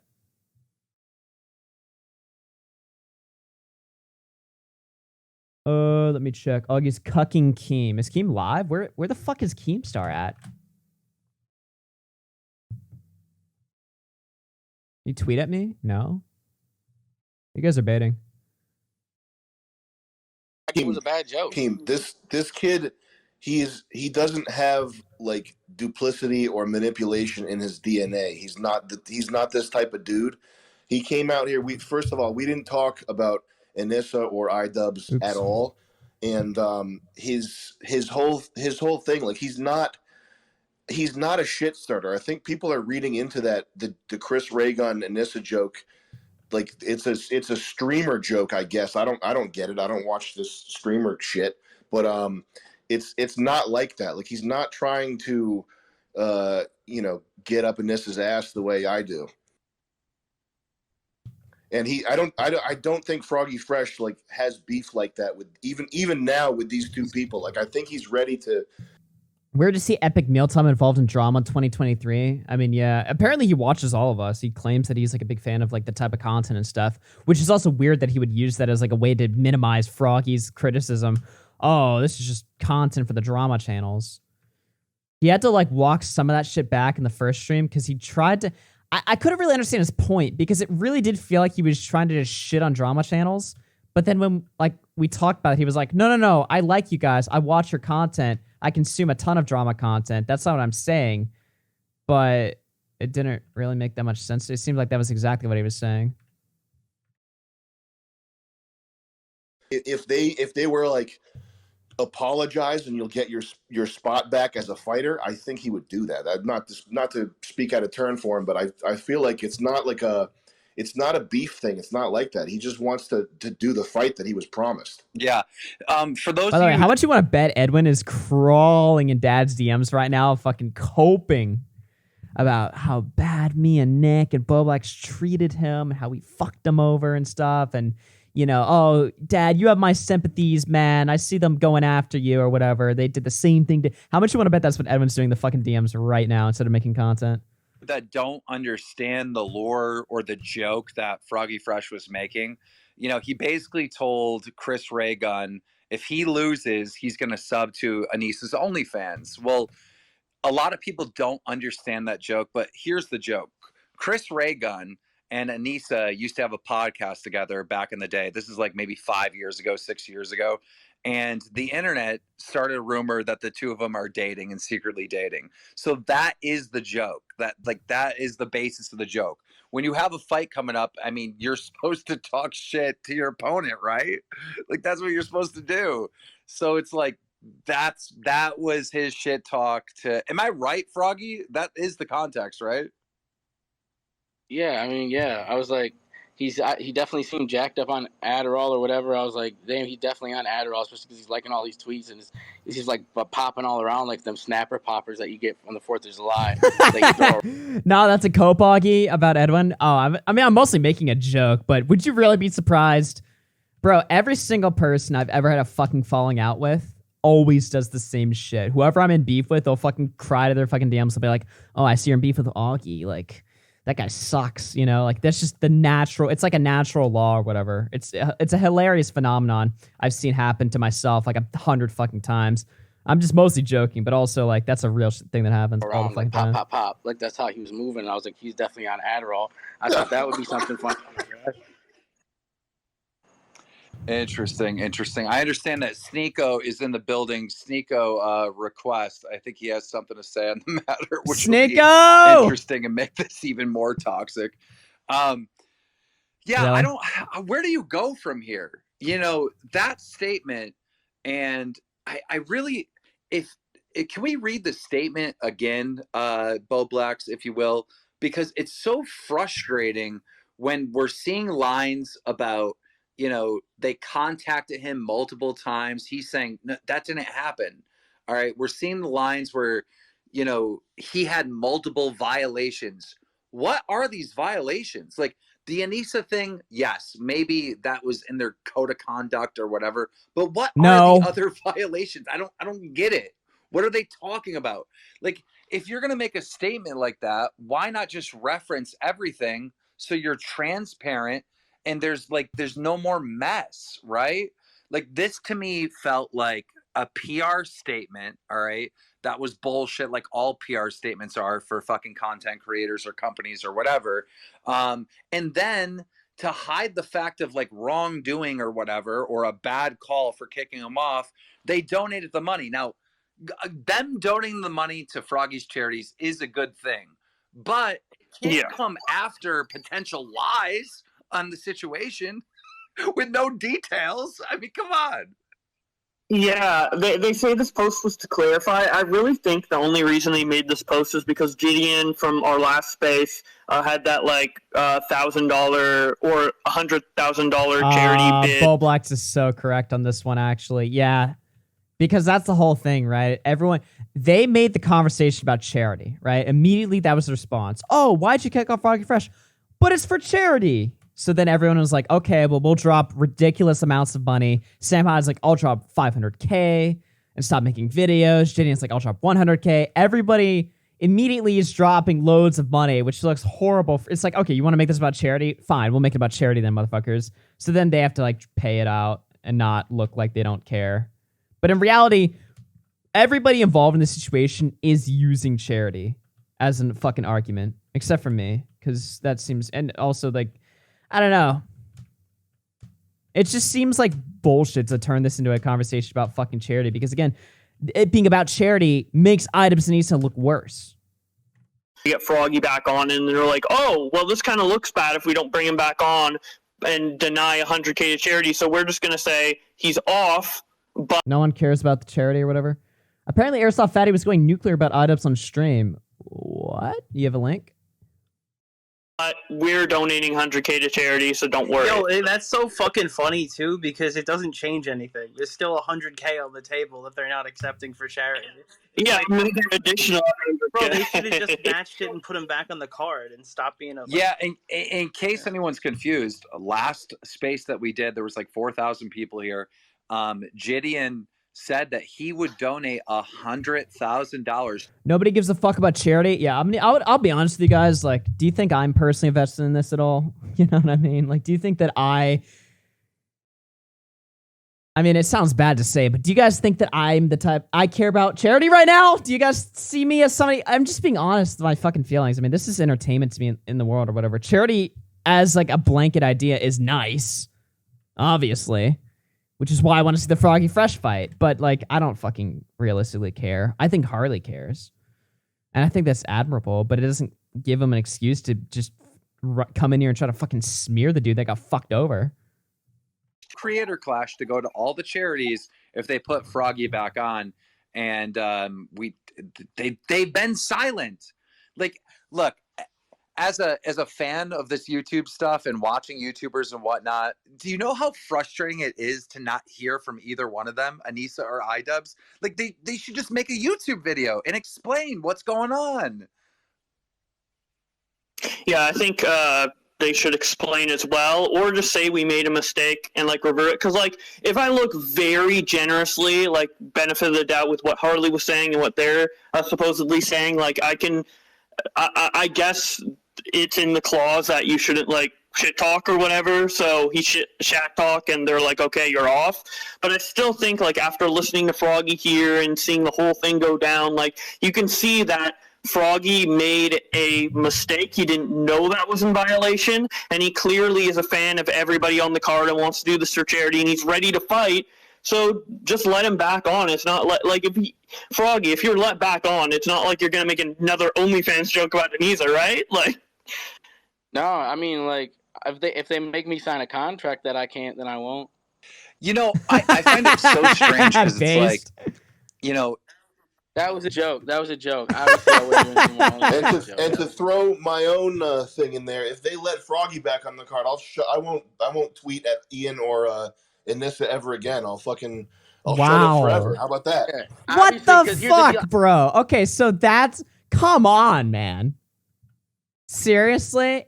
Fucking Sam Hyde will abandon the Idubbbz fucking topic if it means that much to get this guy back in. Holy shit, bro. I got confused because, like, here's the thing. If Ian comes out and makes the announcement, you know, with everybody seen where he's like, it don't bother me. OnlyFans stuff, it don't bother me. It don't bother me that dudes are jerking off to my girlfriend. He said all that. So, like, that's all the information I got to go off of. So if I come out and say, like, I'm a subscriber to Anisa OnlyFans, in the back of my mind, my data says, Ian don't give a shit about this. Like, he ain't going to give a fuck about this. Chris is going to be the one that's upset. But obviously, I've misunderstood the situation. Yeah. Okay. So, yeah. So, Nick, you basically, the next day after he got kicked off, you tweeted out a tweet that you were shocked that, like, he wasn't put back on. I tweeted out something similar. Talk us through that. Yeah, dude, it's just kind of fucking crazy. It feels like such an easy solution. Just put him back on the card. All the, like, bad blood ends. Everyone leaves him alone. But, I mean, as much as I was surprised in the moment that I remember... Oh, by the way, shout out to Dilija F or whatever on Kick for subbing over there. Thanks. Who these people are, and it's actually, I guess, in the cards that they would come and double down like this. I don't know. This is who these people have become the last few years, so maybe I shouldn't have been surprised to begin with. Like, yeah, but yeah, so yeah, like if they let me back on the card, obviously, no, I'm not gonna come back. Now I know the OnlyFans stuff is like they ain't like, it upsets them. So obviously, if I had known it upset them that much, because there's no clarification on the internet, I'm getting mixed signals. Josh, can you so try now to that I have the information? Josh, can you try to find Pac God and bring him up here? I can't find him. Go ahead. Okay, I'll try to do that. It's just like for me, like if you have this like, you know, code of conduct thing, like that sounds like a corporation. That sounds like I don't know, like a workplace environment. That doesn't really necessarily like work with like YouTubers and content creators and public figures, right? Well, really, your events have something similar. I mean, like, you're involved with all the Misfit stuff, right? Is there anything that, like, people can't say that could get them in legal trouble from your own? There might be something in there. I actually don't know. I'd have to. I mean, I almost got kicked out a couple of times, but I was given a warning. They told me, shut the fuck up, which I did. And the thing is, too, just to clarify, at the end of the day, I don't want to make this like about me. Like, whatever's best for charity. If they want me to go fight, if y'all want me to go fight, I'll go fight. If y'all don't want me to go fight, it ain't really that big of a deal. I ain't trying to get fucked over legally. Actually, that's a great point that Sam made. I remember Sam made some type of joke somewhere. It is Sam Hyde, ladies and gentlemen.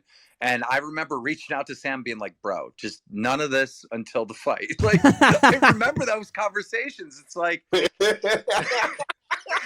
so Froggy should have been the same thing, right? Someone should have called Froggy or emailed him or texted him and said, hey, you got to delete this tweet. No, something. 100%. If Ian would have sent me a message and been like, hey, Froggy, if Ian would have been like, Froggy, I don't appreciate like you subscribing to Anisa's OnlyFans, I would be like, oh, my bad. Like, but Ian didn't reach out to me. It was like, hey, he didn't reach out to me and let me know that Anisa's OnlyFans was fucking off limits. So like, if he would have gave me that message or called me, like we could have had like a long talk about that situation, then that could have been cleared up. But that didn't happen. I just got a text I responded to, and then nothing else after that. Here's another question. Also, wait a minute. right? Isn't the text that he got sent wasn't it on like the 12th?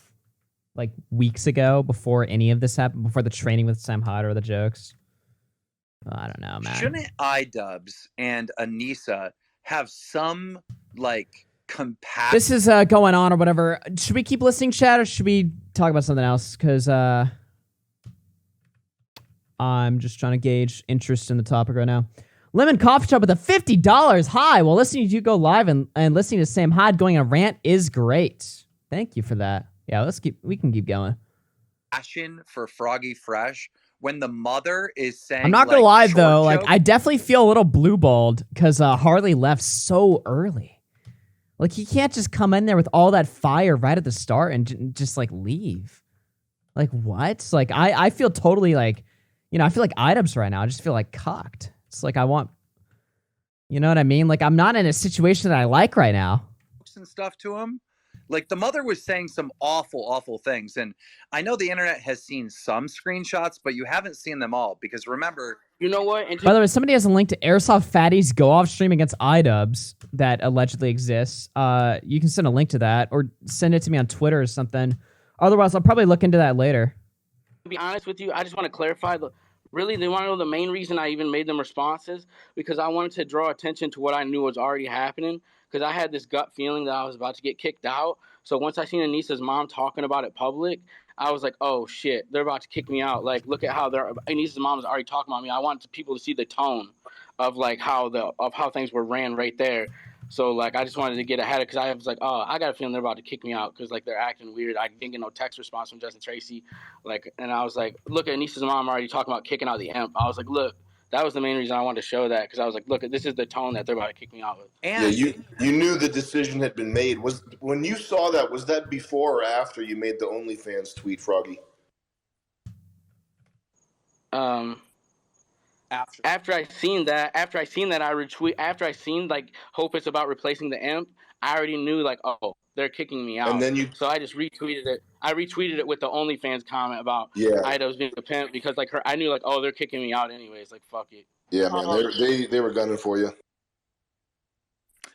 King, you were talking about like the stuff with Anisa's mom. Where did that doxing thing come from? Is that like you or is somebody saying that? So basically, Harley jumped into this call and he made a bunch of points like real fast where no one could respond to them, and then kept talking and wouldn't shut up.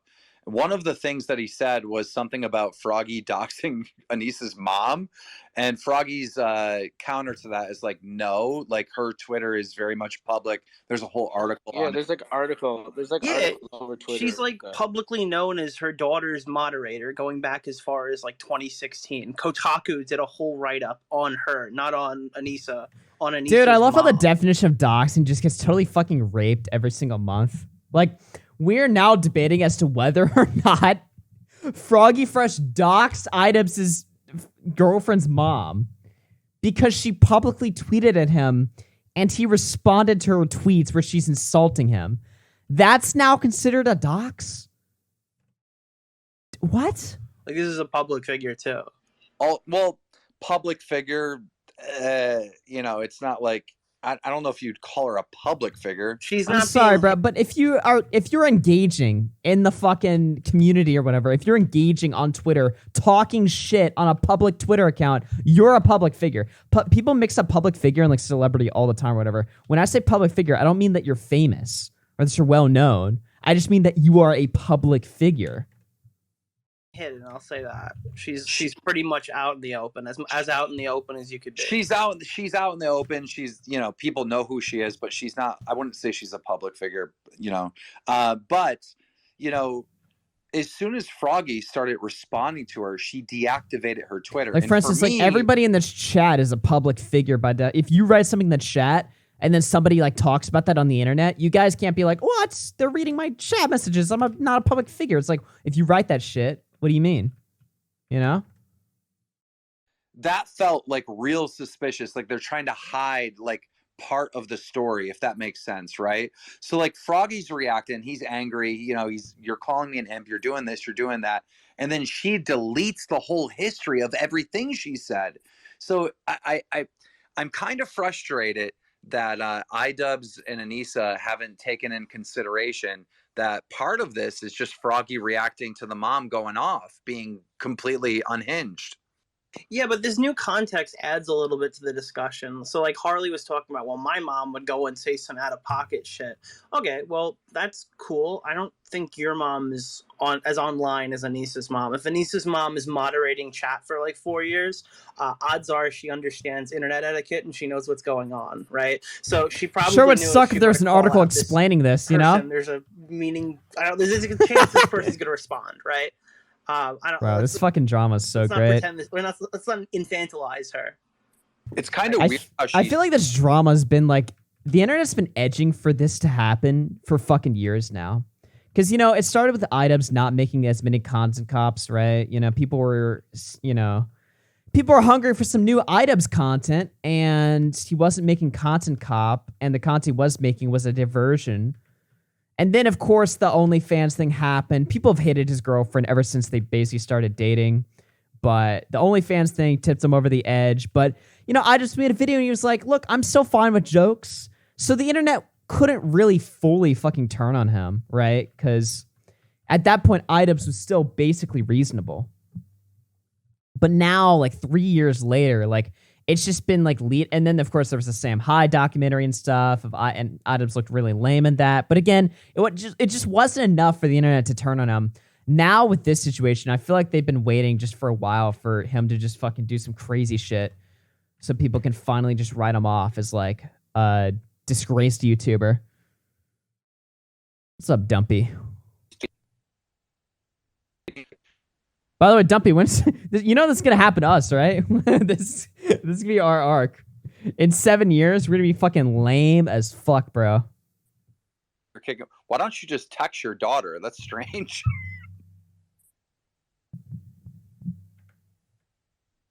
What is the Twitter Space? Anyhow, okay. What do you think, Pack, out about all these new developments? You're new on stage.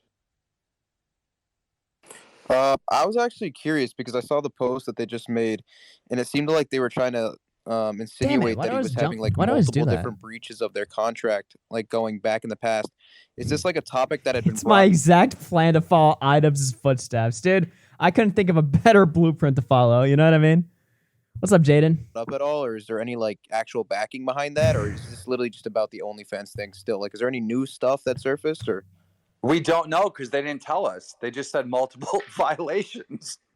Froggy, do you have any idea at all what they could possibly be talking about, or? Dude, this is the only thing I can guess. Like, I can tell you, I can break the story, the timeline of events down for you. Sam Hyde is the greatest comedian of all time. I'm training boxing. I was like, this is my end. I could go work with Sam Hyde. So I reach out to Sam Hyde. I'm like, yo, like you like, let's train. He's like, cool, come up. Sam Hyde retweets my video of me going to Providence. 15 minutes later, Ian's calling me. I'm getting out of the shower. I say, let me call you back in 10 minutes. Like 10 minutes goes by. I'm still like almost done getting dressed. He calls me back again. I say, hey, what's up, man? He's like, hey, hi. I seen some concerning things on your Twitter. What is your relationship with Sam Hyde? Oh, that was literally shit. the first thing he said. Yeah, baby, yeah. And I said, and I was like, immediately, dude, I didn't like the tone of like feeling like I was being investigated. It felt like a police questioning. So was that Idubbbz? Did he tell you, hey, don't say anything about Sam? Did he give you instructions to move forward with training with Sam?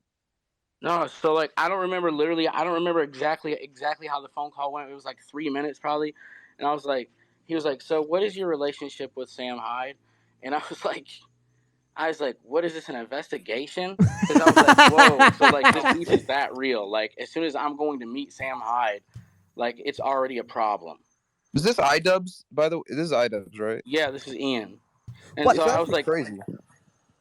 Yeah, so I was like, is this an investigation? What a daunting question. What is your relationship with Sam Hyde? I saw you just retweet him. What's going on there, buddy? What's what's the deal with that? Could you Idubbbz calls you? Because it was weird to me. And he was like, yeah, it actually kind of is. And I'm like, nah, bro, this isn't something I'm interested in. basically. And so I was like, no. I was like, what, this is weird. Like, basically. And it just went us back and forth with me being like, no, like, not feeling this phone call. Like, you could text me if you want. And then, like, so he started texting me, like, about, like, he's got, like, a problem, like, some drama, like, Hyde said some.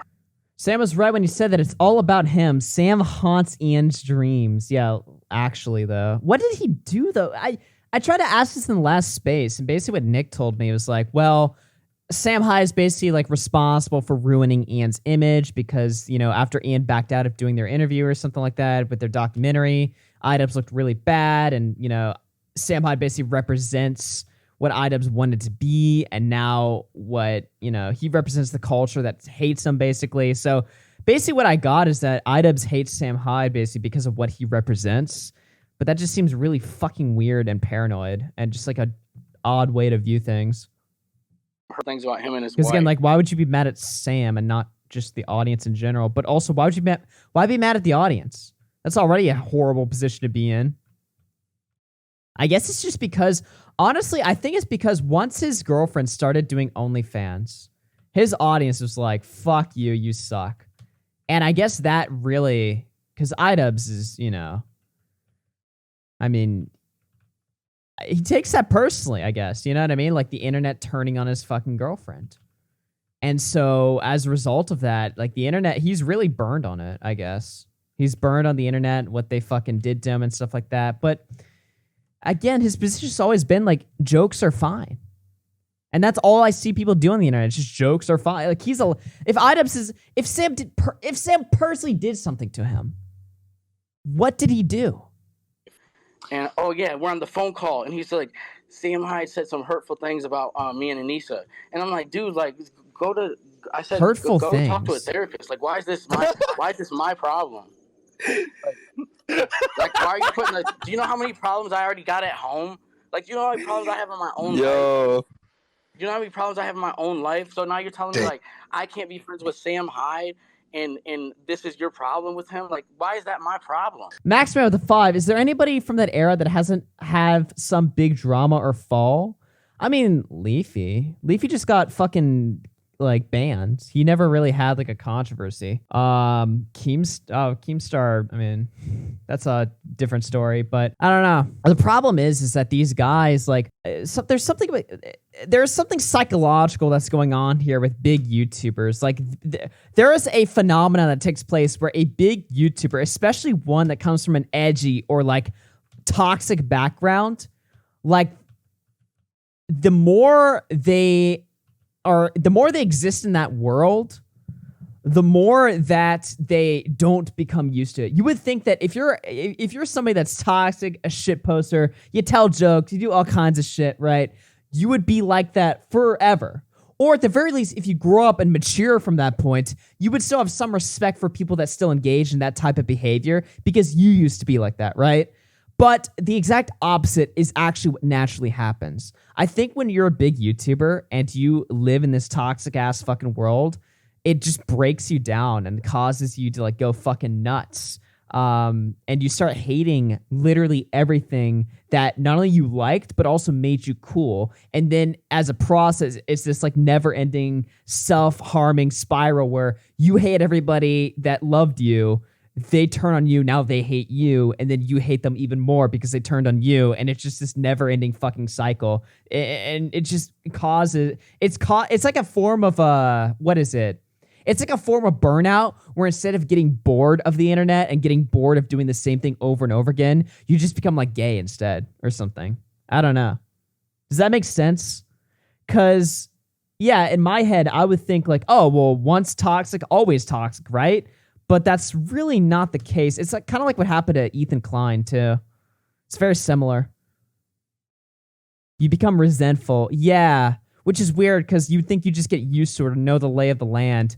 This happens to a lot of, like, even like celebrities or whatever. Like, if you can think of like, I don't know, like radio stars that get tired of it and just fall off the wagon because they're doing the same shit for like 20, 30, 40 years or something like that. I feel like the same thing happens for YouTubers.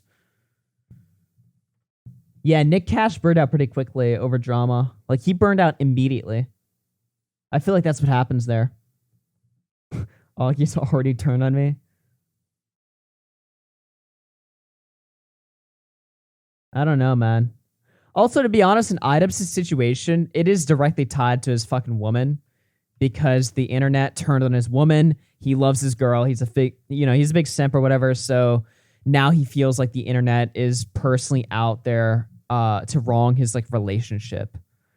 And it's like, no, it's really just more jokes. And you were able to even acknowledge this back then. And your girl was also able to acknowledge this too.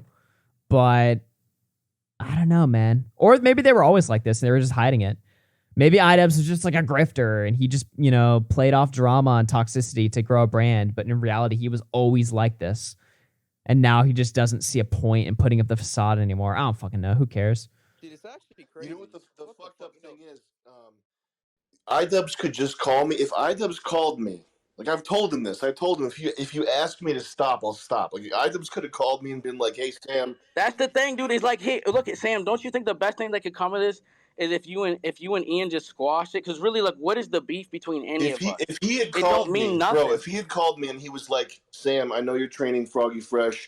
If you fuck around on Twitter and come at me on Twitter, I'm gonna pull his fight." I would have been like, "Cool. I don't want to get anybody's fight fucked up. I don't want to ruin anybody's day. I'll shut the fuck up." Like he could have just been a man and called me. God damn. It's actually Sam. Honestly, it's actually crazy to me, real quick, because like obviously there's like an unwritten rule on the internet and like real life, like be ready to take what you give out. You know what I mean? Like, for example, like Keemstar, right? Like, he just talks shit to people all the time, but he's not surprised when a bunch of people start talking shit back to him. It's the same way with me. You know what I mean? Like, if I have people, like, saying horrible shit to me, like, I expect it. It's kind of what I deserve. Idubbbz literally, like, grew his fucking career. Does this stream, is there any more interesting bits from this stream, or is it just them talk about how the internet works? Because we've kind of already done that anyway, so... It's just shit, this is how the internet works, this is how trolling works, 101. We've heard all this before. So does the stream get any more interesting, or have we extracted all of the good juice? Off of just like in the most vulgar manner, just shit talking and literally trashing on people. Right? You could say for whatever reason, but like it's almost crazy to believe that someone watch the whole thing. I mean, I'm down to watch the whole thing if you guys are, but I also don't want to just play shit. If it's just them talking about their opinions and it's all the same opinions we have, then I don't want to just re-air fucking content or whatever. But yeah, when Muda comes in or whatever, okay. Let's keep watching. Went so far from just shitting on people, is so sensitive now and just can't take the slightest amount of criticism that a little OnlyFans joke by FroggyFresh is willing. He's willing to go and risk $500,000 for charity because of an OnlyFans joke against his wife.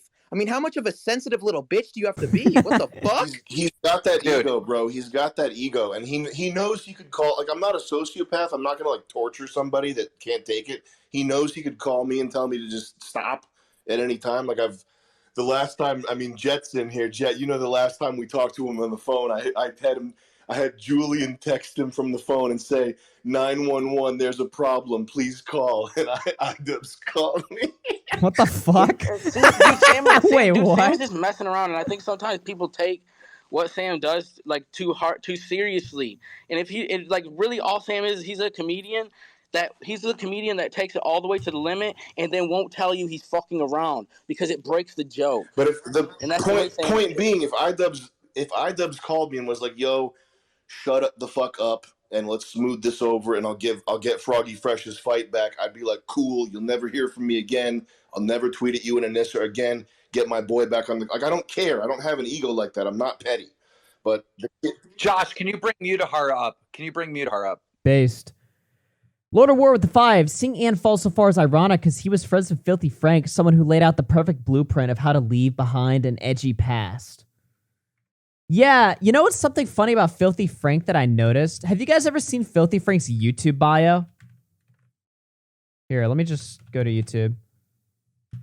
Filthy Frank's YouTube bio is really fucking interesting. I'm sure everyone knows about this and I'm late to it or something, but Filthy Frank is the embodiment of everything a person should not be. He's anti-PC, antisocial, anti-couth. He behaves and reacts excessively to everything expressly to highlight the ridiculousness of racism, misogyny, legalism, injustice, ignorance, and other social blights. He also sets an example to show how easy it is in the social media for any zany material to gain traction slash followings by simply sharing unsavory opinions and joking about topics people will find offensive. There's no denying that the show is terribly offensive, but this terrible offensiveness is a deliberate and unapologetic parody of the whole social media machine and a reflection of the human microcosm that the social media is. Or maybe I'm just fucking retarded. Like, obviously that reads off like a joke, or like he's just trying to cover his ass so his channel doesn't get banned. But do you guys think there's some seriousness to that? That maybe that's like the whole thing. Like, maybe in private, like Filthy Frank is more of this like soft sort of Idubbbz-like dude. He's just also not like dumb enough to like piss on the people that built his fucking career. And he's just like, yeah, you know, like I was terrible. This is what I was, you know? Like, he might be soft now, but he's not ashamed of his past. He just thinks differently now, and that's why he does music instead. I don't know. Maybe I'm looking too into it, though. It's just curious to me. I noticed that the other day, though. I was like, damn. Kind of fucking wild. Yeah, Can you increase the speed? Oh, I can. That's cool. Okay, well, I'll do 1.5. And I just want to say this, like, the way you describe that phone call, if I'm Idubbbz, right, I wouldn't call you and be like doing an investigation. I'd be like, look, you know, me and Sam don't get along. You know, yeah, I'm not saying that to like shit on Filthy Frank or anything. I'm not saying that to shit on Filthy Frank or anything. It is possible that Filthy Frank just might generally be a softer dude, but he's just not like ashamed. You know, that's the difference, right? Which I don't really find terrible. You know, people can change or whatever. I just think when you're like, if you're the type of guy who changes and then all of a sudden you're like, the person I was, you know, I was so toxic and terrible. Because that's what Idubbbz does. He goes on these podcasts. He's always just like, damn, you know, I used to make these crazy videos and it would attract people that say the fucking N-word, man. And that sucks, you know? I just attracted really fucking shitty, uncool people, man. And fuck these guys, you know? It's like that attitude right there. That's the fucking problem. If you want to say like, yeah, you know, I was a pretty wild guy in the past. It is what it is. Now I do different things. That's different. I don't want it to be about Sam Hyde, so just don't let it hurt the event. All right, go train with him, have fun, but don't let it hurt the event. Don't make it about Sam Hyde. That's what I would have said to you if I was Idubbbz. Right, and guess what? Like, I didn't even plan on releasing another Sam Hyde content until after the event.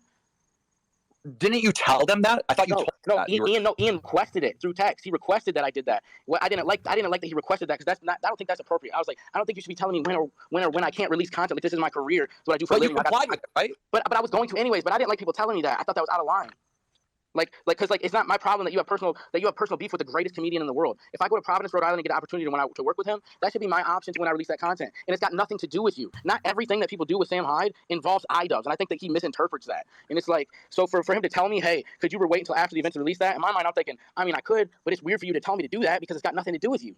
I feel like they should just have it in the contract. It's like no Sam Hyde anywhere near this event. Like, if it's just that volatile. Or they could just be less, like, no, maybe they just don't be pussies. That would work.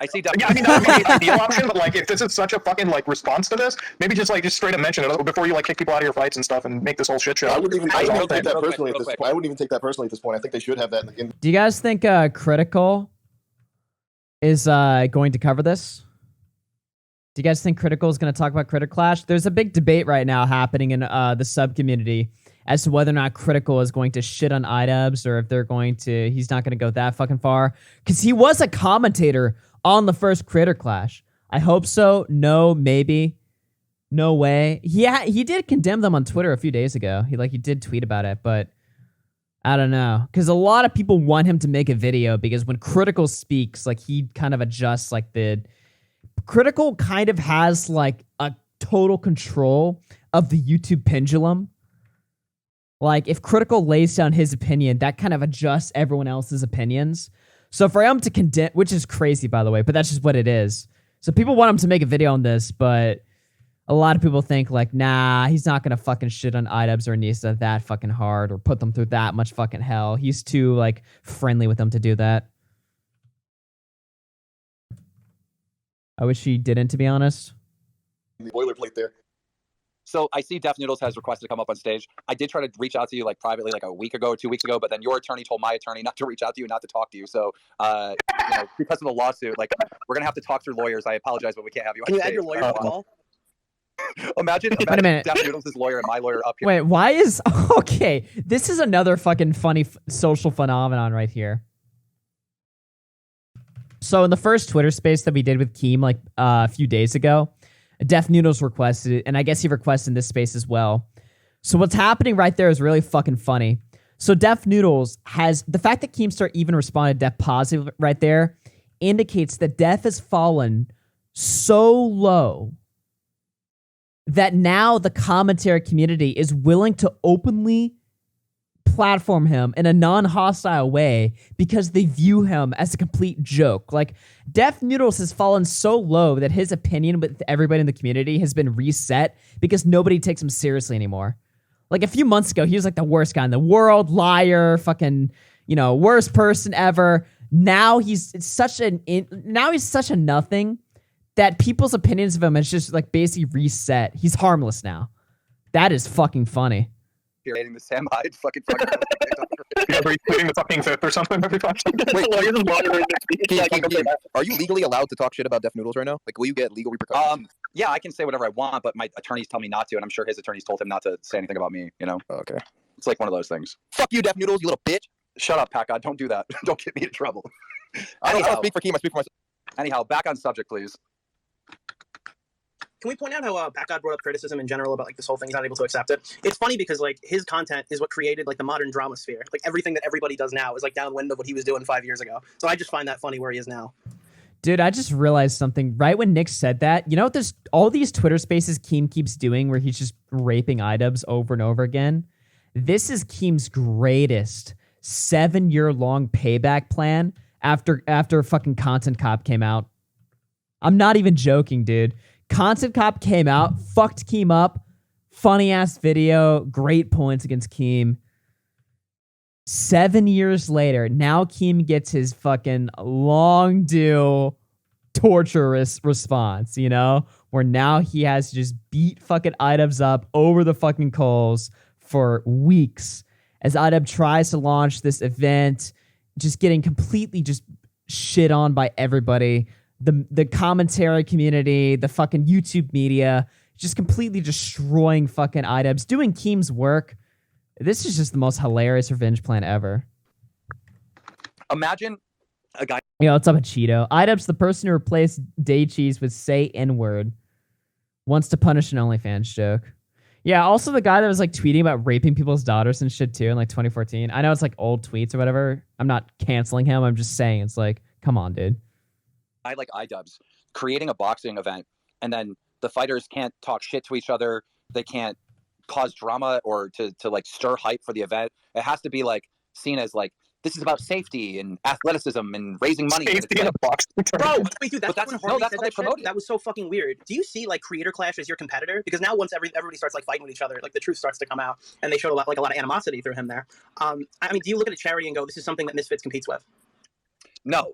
I think Creator Clash is its own thing, and I support it. Like I like their event, but Anisa and Idubbbz have been constantly overboard talking about safety. If you look at Anisa's Twitter, she has talked about boxer safety so many times, like I can't even count. And it's like, at what point do we have to like just like put our brains back into our skulls and understand that two people are putting on boxing gloves and punching each other in the face? Like, there's nothing safe about a boxing match. Any one of these Creator Clasher fighters can die in that ring. Any boxer can die in that ring at any time. They're like, you can do all different types of things, get a commissioner, good referees, headgear, boxing gloves. You can do things to make it safer, but nobody is safe. You can die in that ring. That's a fact. I'll vouch for Keem on this because I've heard him talk enough behind the scenes about Creator Clash to know that he is a fan and that he's being genuine when he says that he's a supporter of that. And I think... Yeah, and again, that doesn't make any sense. Like the whole narrative, oh, Keem's jealous of Creator Clash and he wants to attack a competitor. They're not competitors. Creator Clash is a boxing event. Keem signs people to other people's fucking fights. That doesn't make any fucking sense. I think Keem is just a fan of influencer boxing in general. Like, he likes cool shit the same way we like cool shit. I like Creator Clash. I think it's fun. However, the safety to talk about the safety shit with Creator Clash, and Anisa is completely unhinged on that one because the mismatches at Creator Clash are worse than any mismatches anywhere else in influencer boxing, with the exception of Jay Swingler versus Churdley's. Like the Creator Clash shit, like Harley versus Aaron from Game Grumps. If Harley was like playing nice that night, he could have like put that kid into a fucking coma. Dude, Aaron I don't want to speak out of turn, but as far as I remember, Aaron like barely fucking trained. And like he kept making jokes. He's like, oh, I can't wait to start fucking drinking like beer and shit again. Like half the people in that fucking car like barely even put like, effort. I mean, it was still entertaining, but it was like, come on now. These guys are just, what the fuck, man? That's why I went to the original Critter Clash. I only went to the original Critter Clash like a day before it even happened. I just happened to get cheap tickets to Tampa, and I was like, you know what? Fuck it. I'm going to go to this event because I honestly expected it to be a joke because of the severe mismatching from the event. Like, if you looked at the fights, I'm like, how is this even going to happen?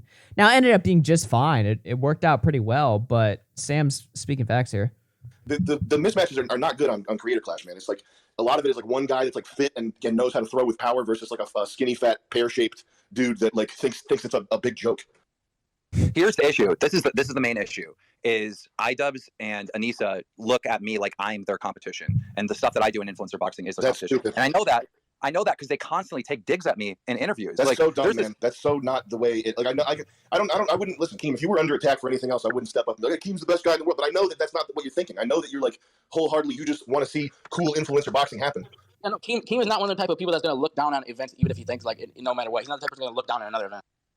I just want to add real quick too, like, a lot of people are saying like, oh, it's different because he's not shit talking a fighter, he's talking someone who's like running the event or whatever, right? But if you like go online, like you could literally watch like 10-minute compilations of like Dana White like beefing and shit talking with like other UFC fighters and like them literally shit talking each other back and forth. Well, we have the same point with like Vince McMahon. Like this shit happens even if it's not fighter to fighter. We're fucking YouTubers, bro. It's the entertainment business. It's entertainment. Like, you know what I mean? Like anything that stirs the pot, it's entertainment. It adds to the fuel. Like it's just stupid to try to like dismiss all of it. Wait a minute. Especially when this random thought. Has H3 covered this? I mean, I actually would be surprised if he hasn't. Because obviously if he would defend Idubbbz. But I'm just curious. I guess... Or he's talking about AB's fight. Kanye. No? Really? Well, maybe he will in a later show. But I want to hear Ethan's take. This is one of the guys that, like, generated... Because it will suck, of course. But I still want to hear it. The drama sphere on YouTube. It's like, this was the guy. It's not just the drama sphere, but it's also like you go to other people's events and you spell like the N-word or some shit, and it's like you're out there being a provocateur. Like this is your fucking this is who you are. This is how you got popular, and it's like now I think I broke a couple violations at the TanaCon. Yeah, dude, this guy drove up to TanaCon, scared the shit out of her, which is hilarious, by the way. Yeah, which is not safe, by the way. If we're gonna fucking throw safety into the fucking mix, right? Oh, but he's That's a little dangerous. He's a better man now. But at the end of the day, everyone has a right to change, right? Everyone has a right to be, change for the better, how they see the better is. But I don't think this is the better. Sorry. What the fuck is this? Why? Okay, back to the Twitter space. I don't know, dude. The guy was like 28 years old when this shit was being like. You should probably know your shit by then, but whatever. But what I'm saying is that is in all these interviews, Idubbbz is constantly saying, "Well, I've changed and I've grown up, and I met my fans and I didn't want to be like them, and I didn't want to cultivate an audience like that. So I've changed." That's what he's always saying over and over. That hurts me because I was an Idubbbz fan. Yeah, my point is this: I don't think that's good for Creator Clash. Like, I don't think this new positivity and all that stuff is necessarily good. Like, fights need storylines. Like, fights need like some anticipation, and that's what Froggy was doing, right? He's talking shit to his opponent. No, you can't spin it. You can't spin it about positivity and love. It's literally two people going in a cage and beating the shit out of each other for entertainment. Like, how could that remote? Like, they're literally just putting their physical well-being on the line for entertainment. Like, obviously, it's going to be like rotating around toxicity in a certain extent. One thing I found very strange is that now I'm not an expert in this, but I always thought that like hits to the head caused like dementia or could lead to dementia, and that's one of the charities. So they're raising money for dementia at a boxing event. It just always seems like an oxymoron to me. I'm so confused by that. Holy shit! I mean, anyhow, I don't know where we go from here. It's like we didn't get like Mutahar. You read the statement. What were your thoughts? I thought that shit was a nice chat GPT prompt. I don't fucking believe that was a goddamn human being writing that shit. I'll be honest with you. Yeah. Ouch. So everyone's talking about like the toxicity and how like toxicity is good for promoting event, and I agree and stuff. But I can kind of see what Idubbbz is trying to do, make it more like charity, less like fuck you or whatever. But I think there can be like a balance. I feel like they're going so extreme and they're like, oh, don't even say shit, don't even say fuck, don't even like allude to a joke. Like it could still be fun, tongue in cheek, like back and forth, while still knowing it's for charity and being generally positive. It's not like it has to be the most toxic thing in the world, but at least. Bro, I'm not trying to shit on Boblax, but did he have like the mic up his fucking asshole like in the stream? Like what? Why does it sound like that? Allow the fighters to make Like, if we're gonna call the OnlyFans joke like toxic, man, your barometer for toxicity is like at the fucking center of the earth. Like, that low. I know, right? Like, And also, Josh, why don't, like, what bothers me is why can't they just be transparent? Like, instead of just saying, oh, we're kicking off Froggy because of a bunch of different reasons, like, just say we're kicking off Froggy because he made a joke towards the promoter's, the promoter about her OnlyFans, and that's why. Like, just stop like dancing around the subject. Just say what it is. We all know the reason why you did it. Why are you trying to fucking hide it from people? It doesn't make any sense. exactly. Like, who are you tricking, right? Just like be transparent, like a YouTuber does, like a commentary YouTuber does, or sit down, talk, and be like, "Yo, this is my thought." You can disagree with it. We're all gonna shit on him for the reason, but at least like just say that it's because of the OnlyFans joke. Just say I got pissed. I agree. At this point in Creator Clash 3, I mean, we're gonna be looking at Ryan's toy review versus Fred or something. Like, it's going. Like, who are they gonna get that's going to play by these rules? Like, I'm so lost. Like. Also, Idubbbz, by making his event like the most soy fucking boxing event of all time, he's also limiting who he's able to work with too, right? Like, he can never put on like Brandon Buckingham versus Sneeko, for instance, right? Because they hate each other. And Creator Clash isn't about that. It's about love and inclusion.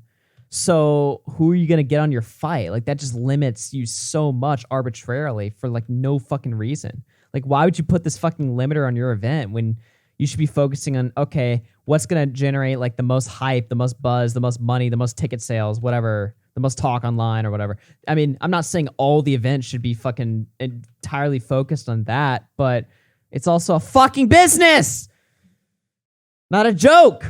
H3 has a couple more employees he could pull, so that's a couple more fighters, right? By the end of it, it's just going to be Ethan's staff and like Hassan's friends.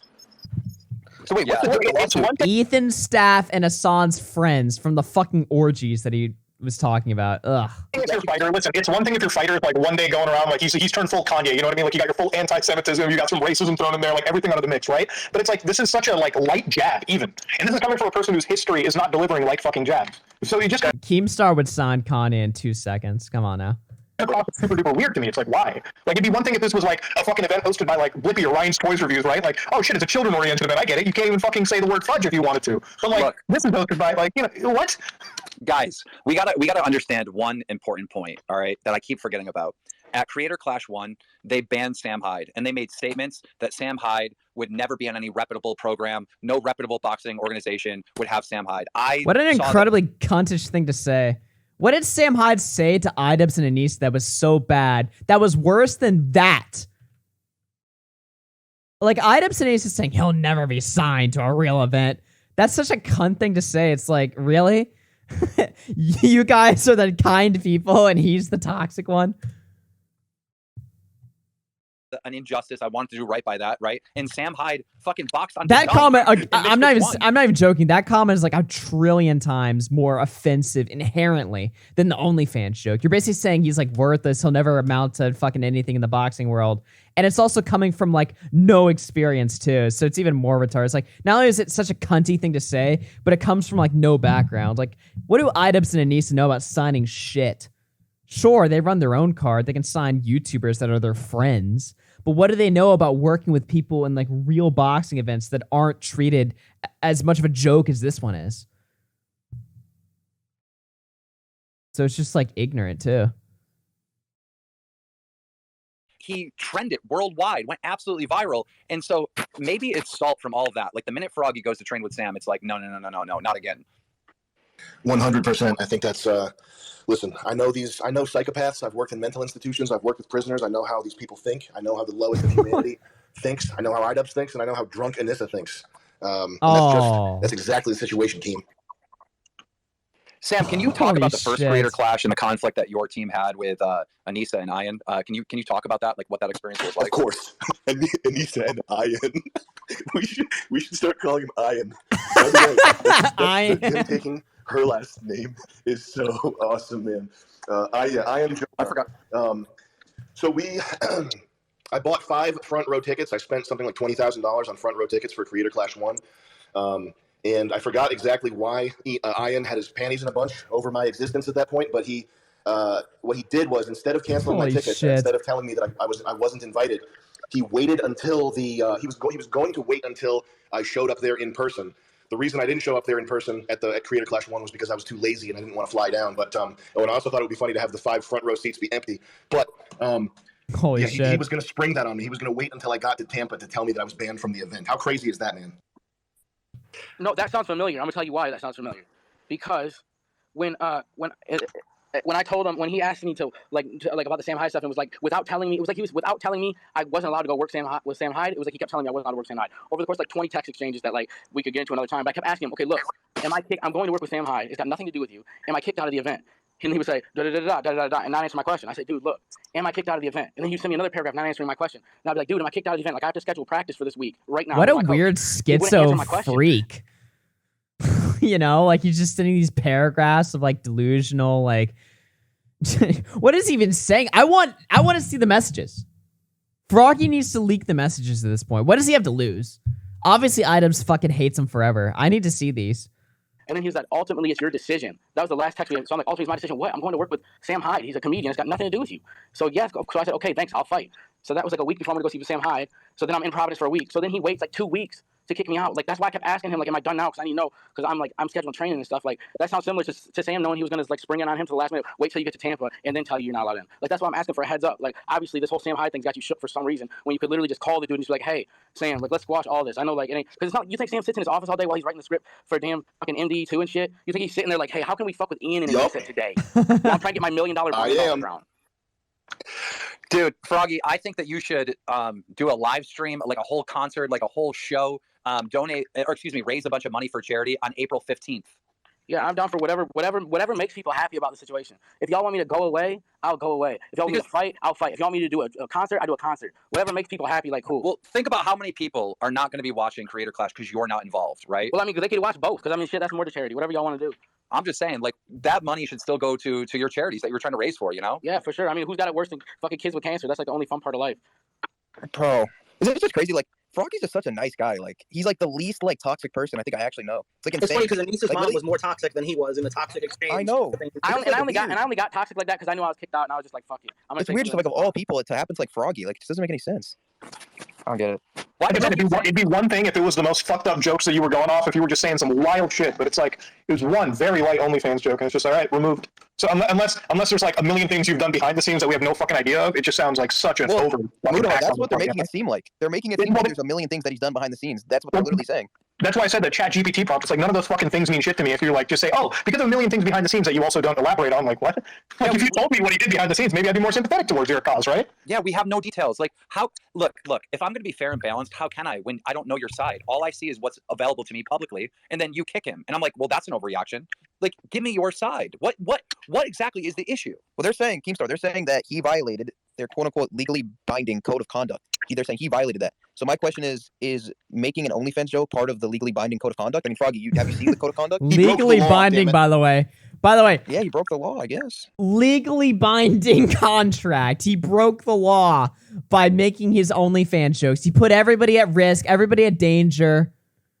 Yeah, amazing. Who would you box? I don't know. Fucking, I don't care. I will box one day, though. You have to do it. You know what I mean? I feel like everybody should do it. Or some shit. I'll box it's Dumpy. So ridiculous. The craziest part too is like usually people with OnlyFans and shit. Like I've met a lot of people with OnlyFans, and usually they're like the last people to get offended at an OnlyFans joke. Like people that do fucking OnlyFans. That's why it's almost so surprising to me that like she's that sensitive. Bro, she's not just an OnlyFans model. She was the fucking titty streamer who routinely had to like fight off trolls in chat for years. Then she became an OnlyFans model. She's been dealing with this stuff for like the last half decade. Why is this still a problem? I'll tell you what the problem is. They send out mixed messages about not having a problem with it, but then having a problem with it at the same time. Well, yeah, it's fake it till you make it, but they never made it. For anybody that doesn't know the history, this is why it's so infuriating to us, like to anyone that's been on the internet for a while, right? Like, so Idubbbz was the content cop, right? Leafy was like an internet bully. So he goes and he targets Leafy, and he's trying to find something that Leafy is insecure about, right? And he brings up the point that Leafy has no chin. Like now he's found Leafy's kryptonite, right? And bullies the shit out of Leafy, right? So it's like, that's what this guy did. But the kryptonite to Idubbbz is Sam Hyde. And we're watching Idubbbz just lose his mind, hurt his own boxing event over Sam Hyde over and over and over again. It's like his absolute kryptonite. He's taken like a year from this dude's life, all because of what? A fucking interview, a fucking documentary that went badly, and now he wakes up in the middle of the night in a cold sweat.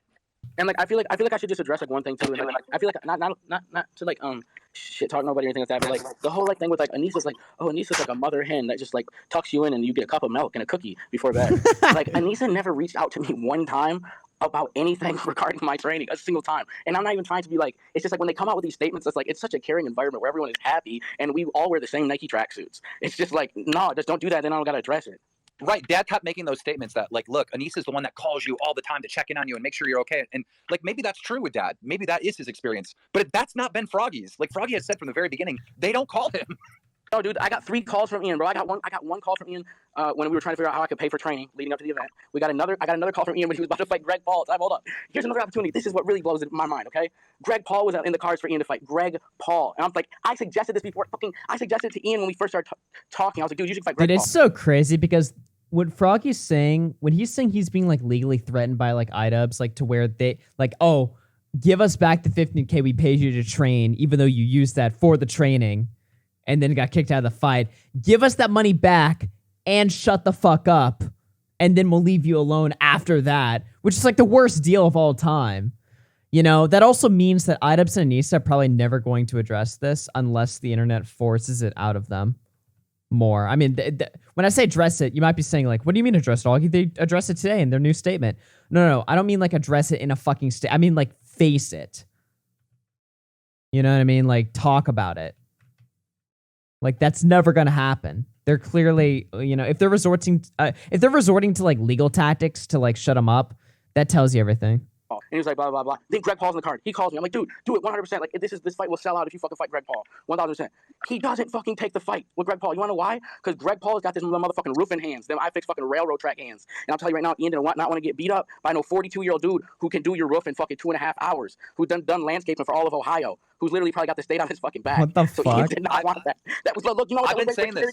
So that was the second call. Now look, the third call is 15 minutes after Sam Hyde retweets me. So we got one call about here's how we can figure out training money. Second call is, hey, I can fight Greg Paul, but I'm not gonna. Third call is, hey, buddy, heard you know Sam Hyde. Got some people coming to your house, not literally like, hey, buddy, heard you know Sam Hyde. What's going on here? I know everything that Sam Hyde does from the time he wakes up to the time he goes to sleep revolves around me. So what are you guys cooking up over there?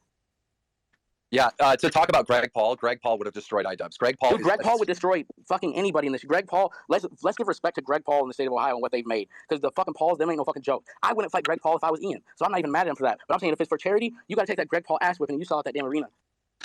Greg Paul is like one of the scariest humans alive. I can't imagine somebody actually fighting that guy. Isn't Greg Paul? He would like make out with like their like fucking daughters or some shit. Like, wasn't he like this weird like sex pest? Oh man, don't tell me I'm making this up. This has to be real. There's no way, dude. I swear to God, I remember hearing some crazy shit about Greg Paul.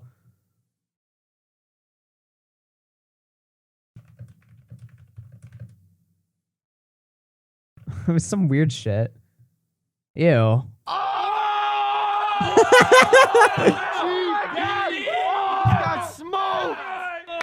Oh my gosh, bro. This was the real shit back in the day, bro. He kissed like teen girls and shit in this. Yeah. I remember this shit. Where was it? Testing. Please step on up. What the fuck is this? What the fuck? And then they're like soy facing all around them. That was like peak fucking YouTube right there. It's kind of funny after all the safety talk, the biggest ass whooping in Creator Clash. Scariest human alive. Yeah. Two happened on their own Twitter. Yeah, they did it to themselves too. They fucking shot themselves in the face. I can't even believe how nobody did hardly any work on this. Like I hardly said shit. They just ripped their own face right off. Is saying that you're going to subscribe to somebody's OnlyFans, like, is that really like offensive? Yeah, bro, that's worth getting beheaded, bro. You don't care about the fact that you're on OnlyFans. How is that even an insult? Oh, by the way, since Keemstar's in the chat, where is the Keemstar and Pat God podcast with me and Jalen? Like, where the fuck is that episode at? There's been like 3 Jalen meltdowns since then or whatever. And we don't even have the intervention. Yeah, it's like you have an OnlyFans. I'm going to follow you on Twitter. I'm going to follow you. The intervention where me and Jalen made peace for like 2 seconds. It was amazing. On Twitter. Yo, I need to add real quick. I was doing some like research because I was bored, and like I was finding videos of Anisa and like Chris Raygun from a while ago, like literally like going on dates and shit, and like heavy flirting with each other. So like if you actually look at that and then think that FroggyFresh is Chris Raygun's opponent, it actually makes so. Bro, look, can I speak some truth? Can I speak some truth as far from my perspective, bro? Look, I already knew Ian and Chris Raygun had a history. Like I already knew they had some stuff going on. So when Ian got a hold of me and was like, "Hey, look, you want to be in Creator Clash?" He was like, "Hey, you want to be in Creator Clash? Here's your 2 options." And it's like one was like this 115-pound boy who looks like he had never whatever, like, who looks like he could walk sometimes. What the fuck? And the other person was Chris Ray Gun. So obviously Ian knows, okay, Tyler's not going to beat up some kid who like walks sometimes. He was like, he's going to take the Chris Ray Gun fight. I already knew Ian and I already knew Anisa and Chris Ray Gun had history. I was like, damn, I see all the cards now. Wait, did they put him up against like Michael like Reeves or somebody? Like who the fuck was he put up against?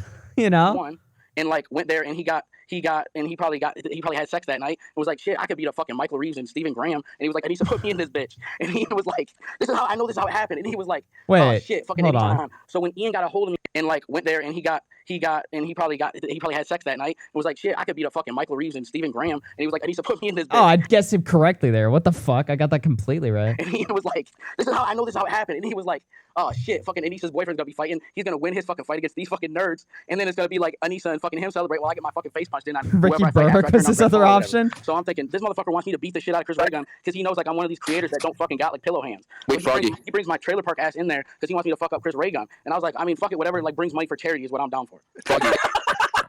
Shit! Oh shit! The block just got hot. I think I figured it out. I think it all makes sense now, right? I think Anisa still has a luring emotional connection to Chris Reagan. I think they still have something brewing in the background. Bro, look, it wouldn't have to be like this, but when you start threatening lawsuits, it's like once you tell me, hey, shut up, buddy, it's like, what? No, I can't shut up. Froggy, think about it. Anisa secretly has a connection to Chris Reagan. She's seeing your videos of you on Twitter absolutely jacked. Holy okay, so they're just going full dirty with this now.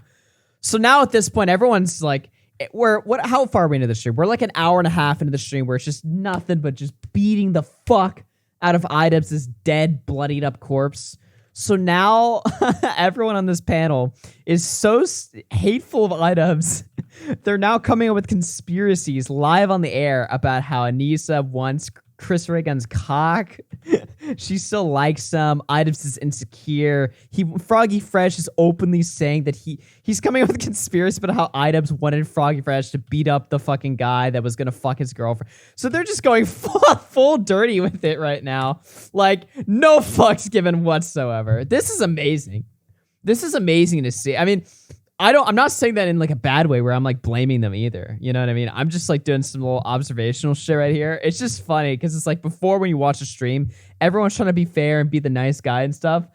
Hour and a half later, everyone's like, fuck it. We're just going to do the worst thing we can do to Idubbbz in this call, which is fucking make conspiracies about him and his girlfriend hating each other and ruining the relationship. Amazing stuff.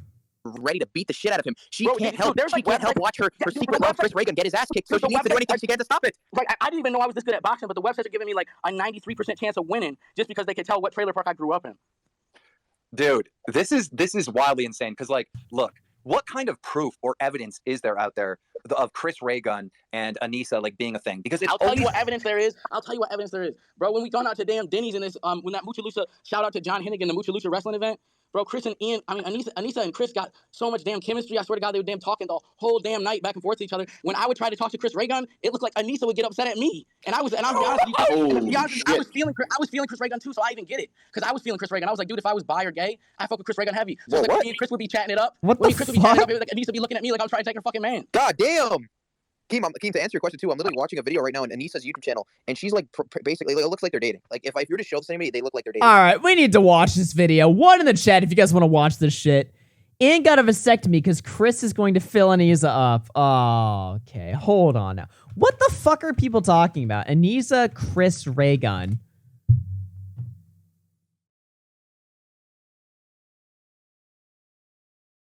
It's almost 6 a.m. and we're going to the airport. My mom couldn't find her hat this morning. She's grumpy. Also just going out.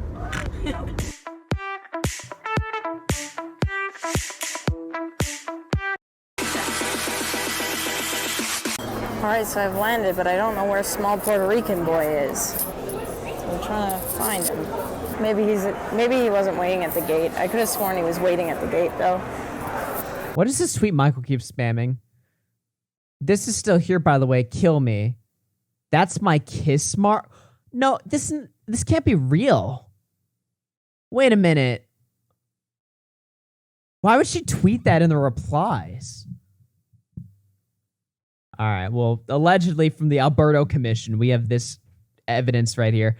I don't know, though. That looks too obvious.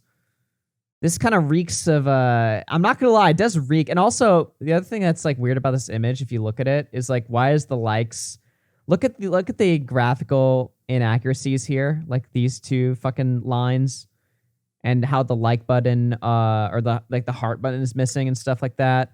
And then this little inaccuracy below the @ sign. I don't know, this looks kind of doctored to me. It's from a Leafy video. Well, yeah, but Leafy's a fucking shit stir. That is hilarious, though. Okay. There's the evidence there. Chris? I found a Chris. Did you get uglier? Wow. And some really. Wait a minute. I'm sorry. Did I just kind of like slept past that? What? Chris? I found a Chris. Did you get uglier? Did you get uglier? Wow. And some really obnoxious looks. No, not yet. I think it's subtle enough. You know, it kind of looks like I'm. Doesn't look subtle at all. FaceTiming, maybe. It doesn't look subtle. Oh, okay. It's pretty What? Chris comes to New York and he packs a fidget spinner. They're fun. No, they're not. Look. What's fun about it? They spin. That is the worst. They spin. Explanation for why anything would ever be fun. Now, I see a lot of people in the chat that are going, oh, they obviously fucked or whatever. Sure. You know, I get it. It's a drama stream. We all want to be toxic and as, you know, abrasive as possible. However, I will say this, chat. To be fair, look at Tipster and his goth mommies. All right? They're friends, right? Oh, Tristan, I'm so sad right now. He made me touch it. Don't say that. Don't say those words. He made me touch it.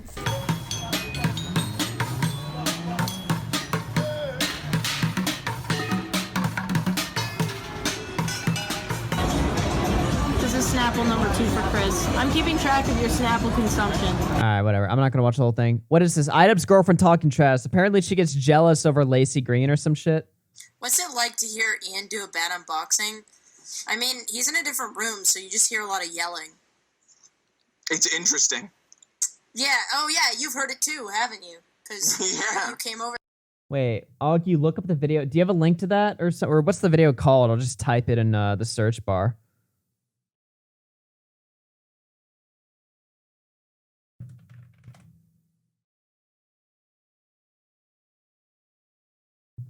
I don't know.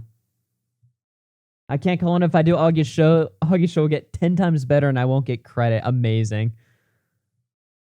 What's It's probably within this video right here.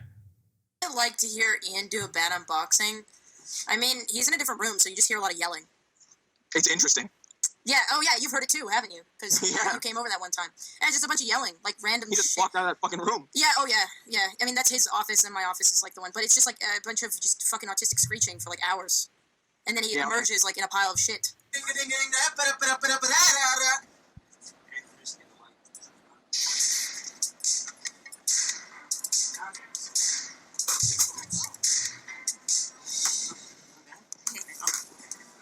Oh my god, Dude, this is kind of juicy content though. You know what I mean?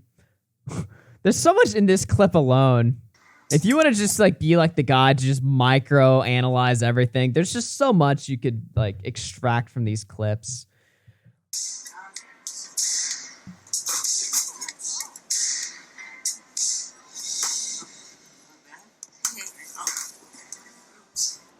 Like she looks like she like hates him here when he's just coming in fucking with her while she's streaming. He's like, oh my god, get the fuck out of my room. Most uncomfortable fucking interaction at like we were on White Ave, we were in one of the shops, and these two girls come up to us and like they're excited that Ian was there, which was like great and cool and whatever, but like one of them was like just like looked at Ian, she's like, I fucking hate that slut Tana, and Ian's like, holy shit, like, because it's like, what the fuck, like I get like you're trying to relate and it's kind of like whatever, but like when you come out like that, just like fucking like I hate that slut Tana, like Ian's like, what the fuck? And I was just like looking like, holy It's always shit. very weird because it's like they feel it's like they hate the people you talk about more than you do. Yeah, exactly. Yeah, So it was just like, holy shit, like, it was like, we didn't know how to respond. Like, Ian's like, yeah. Because, like, what, it's like, yeah, I made a video on it because, I didn't like her being hypocritical, but... Like, I don't know what the fuck I'm listening to. Where's the juicy part? I mean, this is all, I guess, I don't know. Some of these clips are better than the others. You found the love of your life? You found the... Whoa, okay, what's this one? It's a weird... Are you still going to New York? Are you still going to New York for that concert? Yes. Are you sure you haven't canceled it? Are you sure you haven't canceled it because you found the love of your life? You found the Pocahontas to your John Smith? What the fuck? You want to understand her land and her ways. What are you fucking saying? You want to understand her land and her ways. Like, she's your Pocahontas. So you come from two different worlds. So is she talking about Chris Ray Gun's, like, girlfriend or something? I missed so much of what you said because you screamed it into the microphone like a lunatic, like a deranged, like psycho in deranged psycho. What? Solitary confinement. I'm just screaming to himself, Lacey. Lacey, no, dude, it is. It's about Lacey Green. Wait, so okay, this is just openly thirsting. I didn't realize it was this obvious and it was this direct. Are you not New York? Jesus Christ. I'm just wondering.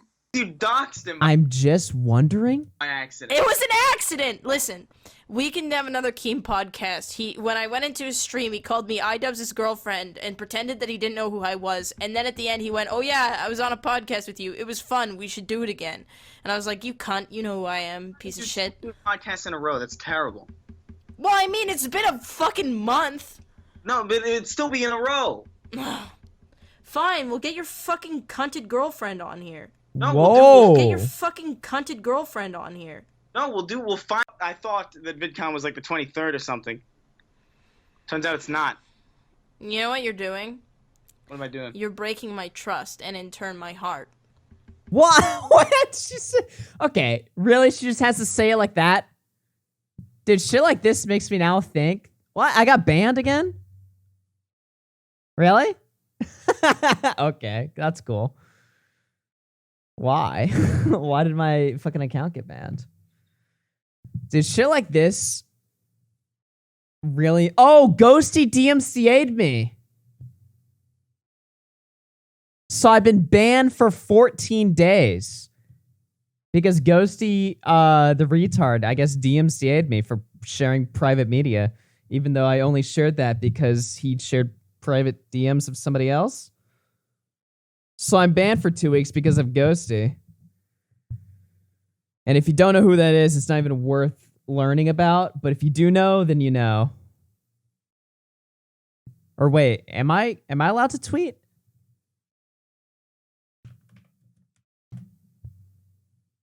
Okay, no, never mind. We're back. I just had to remove it, I guess. I got DMCA'd. If you guys can see this tweet that I just tweeted out, then I'm not permanently banned. Okay, well, that was fucking weird. What was I saying before all that happened? Anyway. Yeah, okay, so she's just outright going to openly... What is the context of this? Is she... Because it's like she's literally like... This scenario is happening in real time. She's openly thirsting for Chris Ray Gun on stream, openly jealous of his current girlfriend or whatever. And keep in mind, her and Idubbbz started dating in 2016, and all of these clips are from 2017. So why is this all happening out in the open? I didn't realize that it was this obvious. Holy shit. So now when I see Michael Alberto's tweet, all of a sudden, yeah, I could totally believe that's fucking real.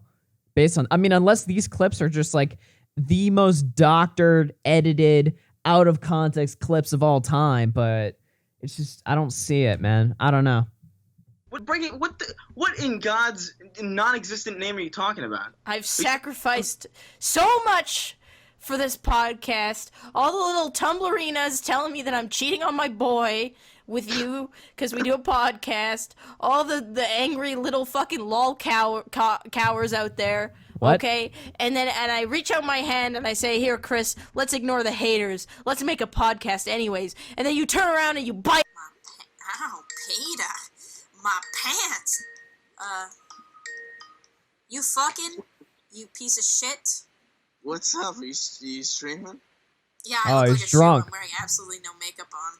Oh, I'm so drunk. Why are you drunk again? Are you with? I'm having fun. I got friends over. What's up? Who you got over? Just like friends of like roommates and stuff. What the fuck kind of ambiguous shit is that? I don't. Dick. They like your thighs. Oh, The fuck? No! I've been working out though. You wanna see? Oh my god! It's a straight booty shot. I like how there's like no reason for this clip to be in here other than just for the fucking Coomers. I've been working out though, seriously. But I had a little bit too much to drink. I don't want to think that. What if That was not it. That was it. What if Lacey this whole time has teeth in her vagina and she's waiting for the right time to like? Are you okay? Well, I mean, I feel like I would know if there were teeth. You know? But what if they're like cat's claws where they come out? They retract. Yeah, they retract. I mean, and it could be. Oh, look at that. They look kind of like what's her nuts? Why am I blanking? Jessica Negri's boobies when I do this a little bit. Like they should have fidget spinners on them. Okay, I'm done. You like this, Michael Alberto? What the fuck is that supposed to mean? You'd be surprised I have 2 penises. No, I'm just saying. Oh yeah. Do you eat Lacey's ass? What the fuck? We're not having this fucking conversation. Wait, look it. I asked my chat yesterday. I said, "Do you think Chris eats Lacey's ass?" And everybody was like, "Yes." There was like no hesitation. It was She like asked her. This is a topic on her stream. What the? 100% yes. Jesus Christ. Do you eat Lacey's ass? No. Are you sure? No. Am I sure? Because you seem pretty okay shoveling those fries in your face while I asked that question. Oh, well, are you one of those people that's like really easily put off from eating stuff just from hearing like? I mean, the idea of somebody digging their face into somebody's asshole would make me probably not want to eat for a bit. Say the most that shit doesn't Then why are you talking about affect it? me at all. No. I've actually eaten food while watching people throw up. Jesus like Christ. in person. It doesn't affect me at all. I'm like, what the fuck? I'm not sick. Fuck off. Yeah, I don't know. I don't know why. Say the most disgusting. Give me the most disgusting thing you could possibly think of. Lacey eats your ass and then pegs you while shitting on your nose and asking you and telling you it's just smells.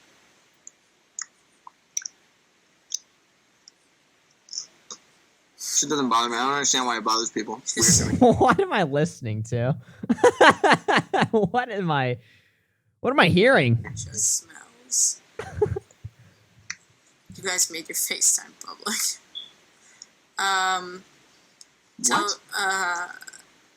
Stop, you'll give him an erection. That's a fanfic. Probably He's reading comments in the chat about giving him an erection. is a fanfic. At this point, yeah, I wouldn't be surprised. Yeah, the fanfic I was reading was really interesting. Some of them. Don't forget her mom is watching these. Yeah, her mom actually was the #1 chat mod while these clips were happening. Her ex-Catholic Muslim converted mom, conservative mother, watching her her self-proclaimed whore daughter, you know, ruin her own relationship on the, or I guess not. I don't fucking know what I'm listening to. This is just like dystopian. Fucking hilarious. Yeah, I can't. I mean, there's no fan fictions of me and Ian, so I'm safe. Yeah. Only George and Ian. You've just changed that by saying that now. No, I've said that before. There's still nothing on there. It'll never happen. I'll talk to people. No, please don't. Retarded shit on Twitter. Yeah, I know how to solve your relationship problems. I notice all your relationship problems. Oh, you notice all my relationship problems? Yeah, I said I'll tell you how to solve them. You want to know? How do you solve them? You go online and you hit them with the hook.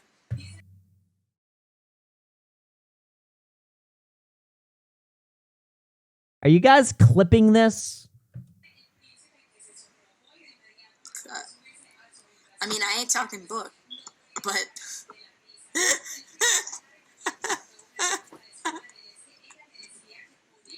Am I educating you? Listen, it's not hard. It's not hard. We need to have an intervention here about this fucking... Listen. Just accept. Let it into your heart. Let it into your heart. What do I even need commentary over this? And your soul. Just do an exercise with me, all right? This will help you a lot. Do an exercise. Oh, where'd you go? Can we get hot Chris Ray Gun in here? Hot. Okay. Lacey is thick AF. You know why they be fucking, and it's hot AF. I mean, I don't know. I mean, how do you think? I wonder. Lacey would probably be a pretty good porn star, actually. She just has very similar to who's that other girl? The one that she's been in Sports Illustrated a lot. She's Kate Upton. She's got a very Kate Upton kind of face. It's like the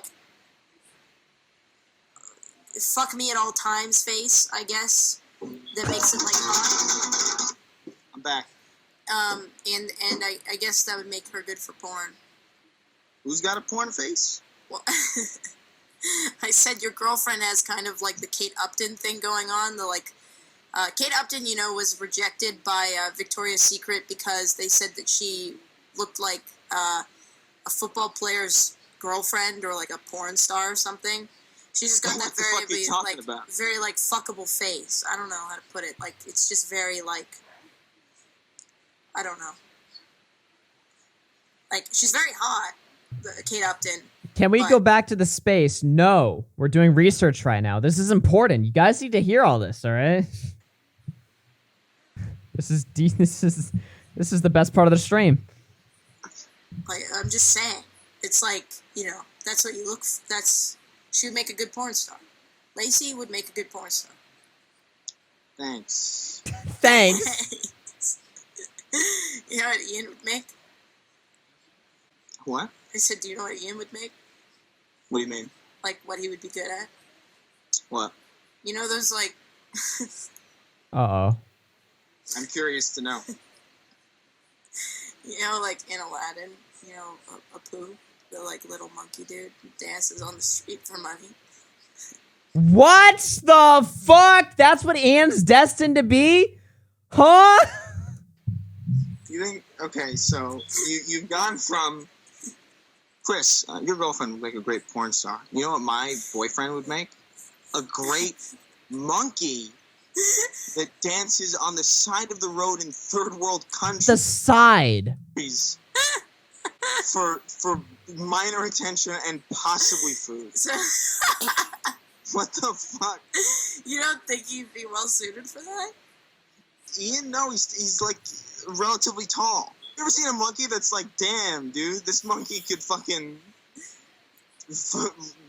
reach pretty high shelves. This is a fucking tall monkey. Degrading her boyfriend for no reason in front of a man she wants to smash. I mean, it's just pathetic. He would also be really good at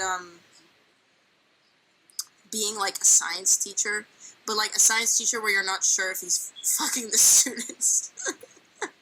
But they're 18 though, he's grade 12, he's a grade 12 teacher, so it's kind of legal, but it's still kind of not accepted. He'd be good at that too. Yeah, you'd be good at. You'd be good at if I could imagine you having a French accent and diving for sea animal samples in a different world. That's what you'd look like. What do I look like to you? What do you look like? Yeah. Well, to me, you look like, you remember Furbies? Yeah. There was a thing, there were specific ones that specifically... Dude, I live for this awkwardness. I see everyone in chat, turn it off. No. I live for this. This is my favorite part. Right? They'd kind of siphon energy from the batteries that you put into them, and they would operate for a little bit after you take the batteries out. So that's what you remind me of. A battery, like a Furby that's working but doesn't have batteries. So the very nature of it is terrifying. This made me really sad.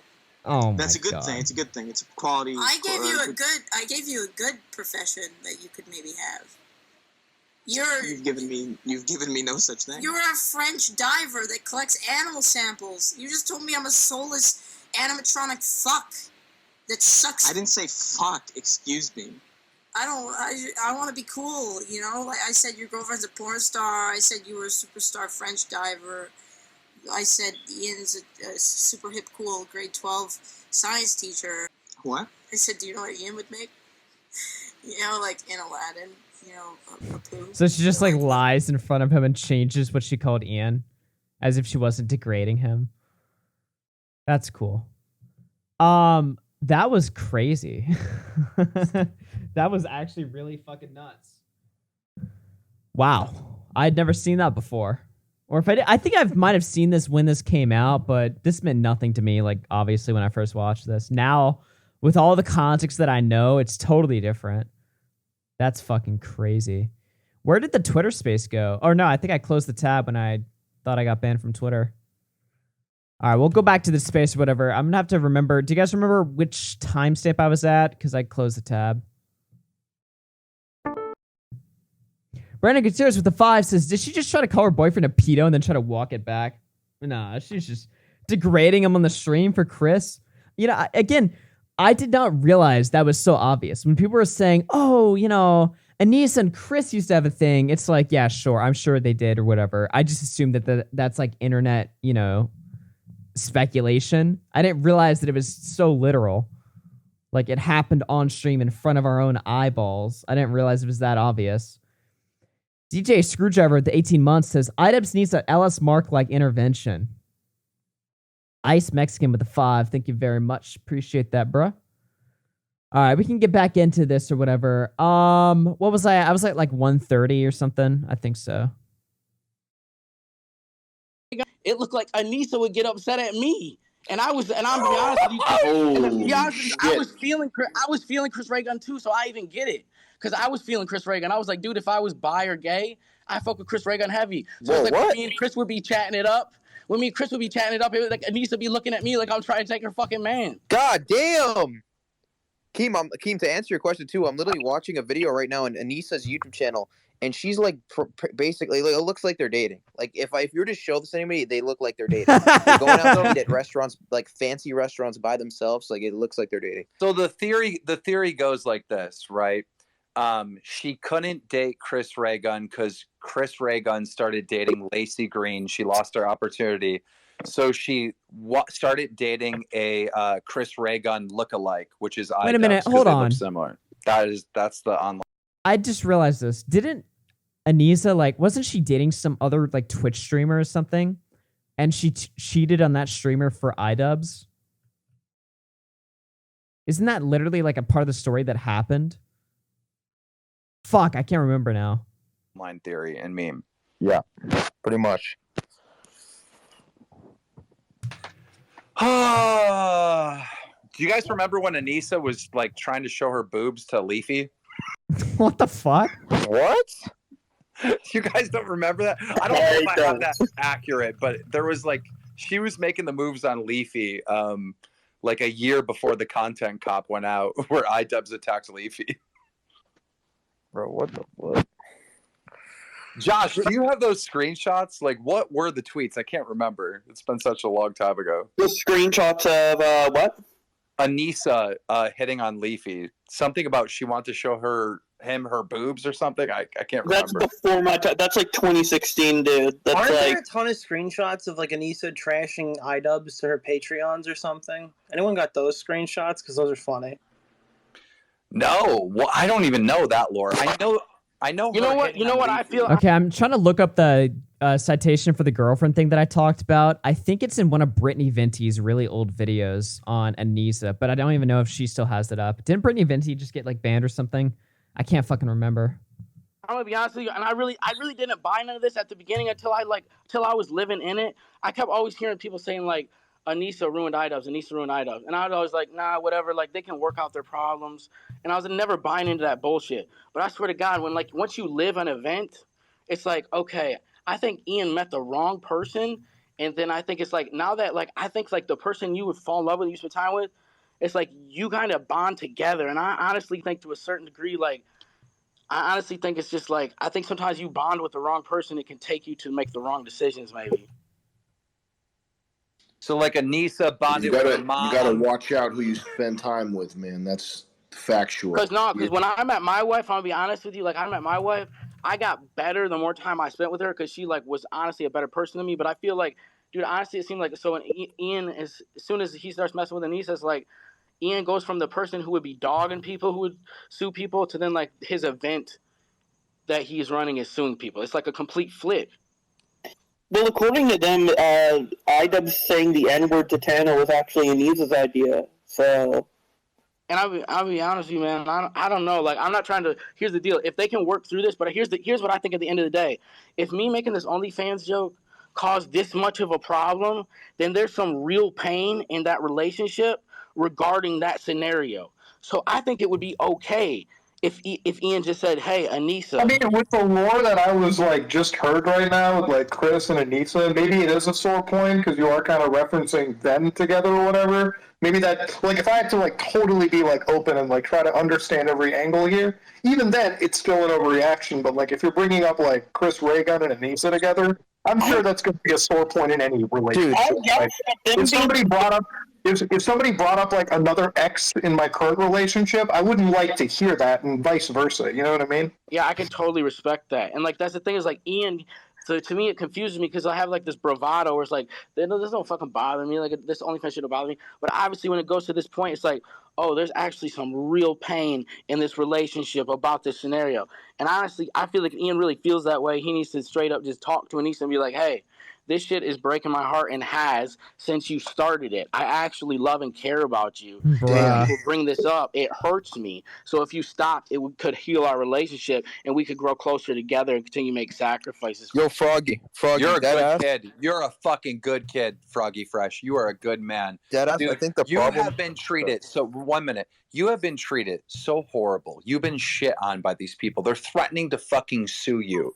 And you're still just trying to get to the bottom of it. And you're honestly, because honestly, I don't even think divorce is actually the answer. Because everyone's like, you need to leave that bitch, blah, blah. But I'll be honest with you, it's like, I don't think divorce is actually the answer. Because I think once two people agree, like, hey, we're about to do this shit together, I don't think divorce is ever the answer. So honestly, what they need to do is Ian needs to be like, this is what's fucking me up, and we need to work through this shit because this shit hurt.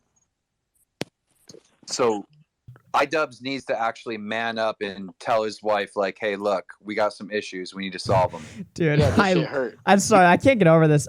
Everything they're saying is facts and it's all true and stuff, but it is so fucking funny to me to see them just openly start A-logging their fucking relationship. I'm not saying there's anything wrong with that, but it's just like this stream started about boxing and now it's got into them like fucking psychoanalyzing fucking everything and like giving fucking Idubbbz like tips to get into like fucking marriage counseling or some shit. It's just amazing. Yeah. Like I was thinking though, like I think. Oh, we got a link. What the? Okay, this might have some of the cheating stuff. It's almost like, I don't know what it is, why people feel the need to cheat. There is never a valid excuse for cheating. Never, ever, ever does somebody have a valid excuse for cheating. But I guess somebody can have a valid excuse for trading up like she did. Wait a minute. Hold on. Excuse for cheating. Okay, so she dated this guy, Acadian or whatever, from 2015 to October. I love how fucking A-loggy this is. He was 17 when they dated. High school context. I broke up with Matt. It's our 1-year anniversary, October 8th. Wait, so she hopped onto the fucking Idubbbz cock like the same day. What the lol? Okay. Bruh. No. Really? Oh, this woman's evil, man. This woman's fucking evil! Actually, though. Problem is, Idubbbz used to have a special power called Virgin Wrath. and he'd take the anger that he had around his virginity and he would use it as a mechanism to attack other people and to be the Idubbbz that we all knew.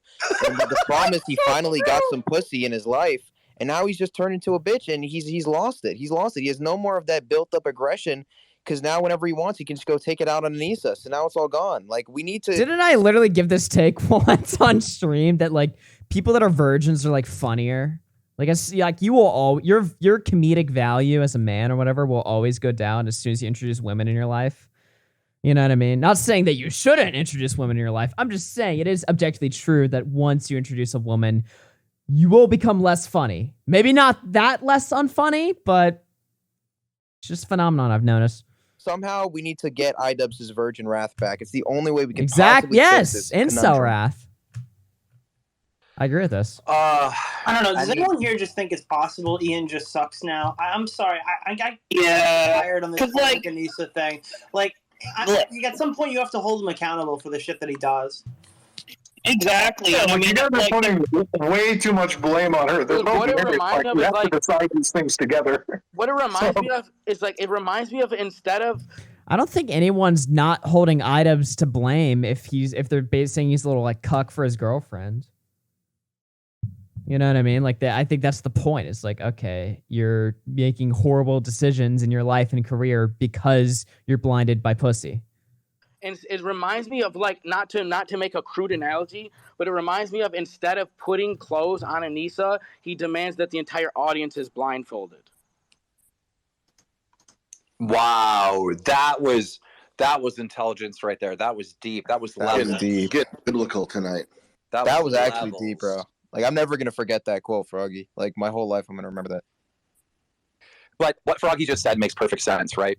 It's not that These guys, you have to admit, I'm gonna keep making jokes about this. I don't care. You have to admit, any regular person and or even Idubbbz listening to this is probably just like, fuck these guys.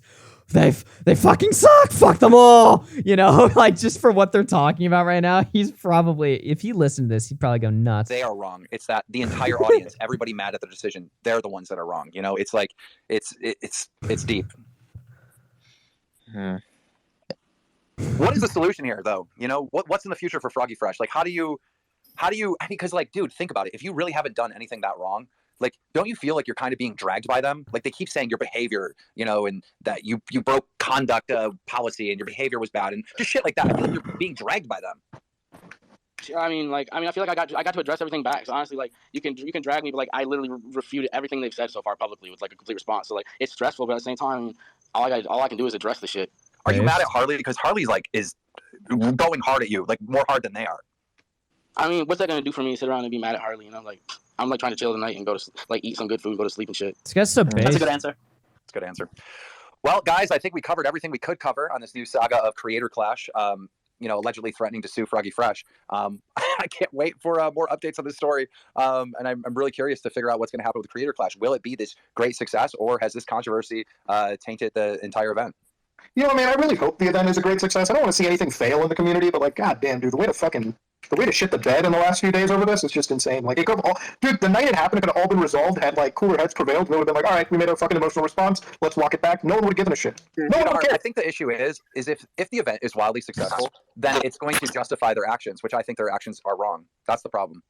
Also, don't forget that no matter how much you want to say that Anisa's like helping run the event, whatever, at the end of the day, Idubbbz is the one who actually like has his finger on the button. Like, he's the one that's really controlling shit behind the scenes, I think. So if he wants to change it, like, it's up to him. You know what I mean? Like, that's what I was thinking too. Like, we should put some. I feel like people, if you're slighted by this event at Froggy, you should absolutely refund your ticket. Just give that money to charity.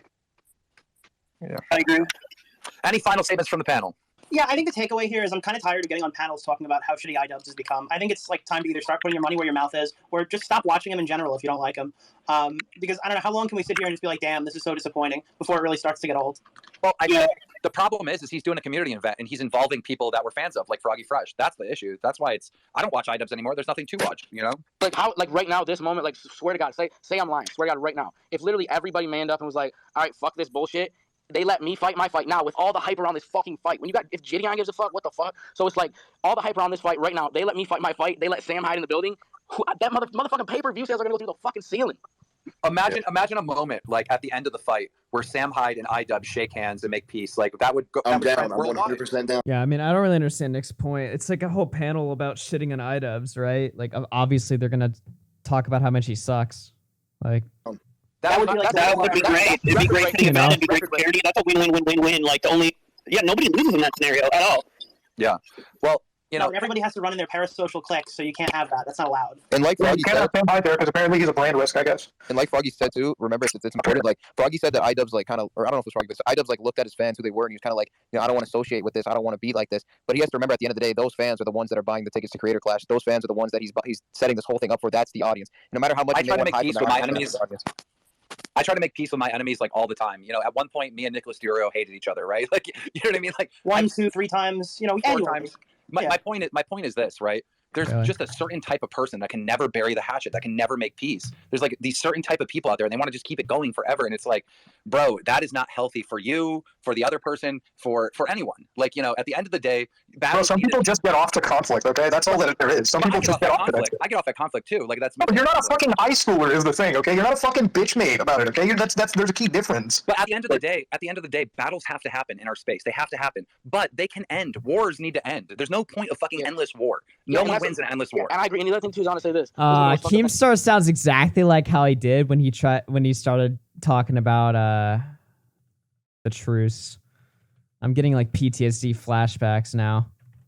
I was like, when it felt like he was trying to scare me out of doing Sam, I was like, damn, it's almost like Ian don't like people going to give Sam a good rap, dude. It's almost like Ian knows that people go work with Sam, they're gonna be like, damn, this dude's dope as fuck, bro. So it's like almost like that's the vibe I got. And I was like, cause damn, Harley went out there and Sam was cool as fuck. And I was like, shit, I'm gonna go out there and Sam will be cool as fuck. And I was like, oh shit, Ian don't want me to go out and work with Sam because he's gonna be like, oh shit, Sam was cool as fuck. And it's almost like again another situation when it's like instead of like giving Sam a stage, or it's like he wants to again blindfold the audience. It's like can somebody like fill me in on like why Sam is so hated on these, or like why there's such a risk? Can I tell you?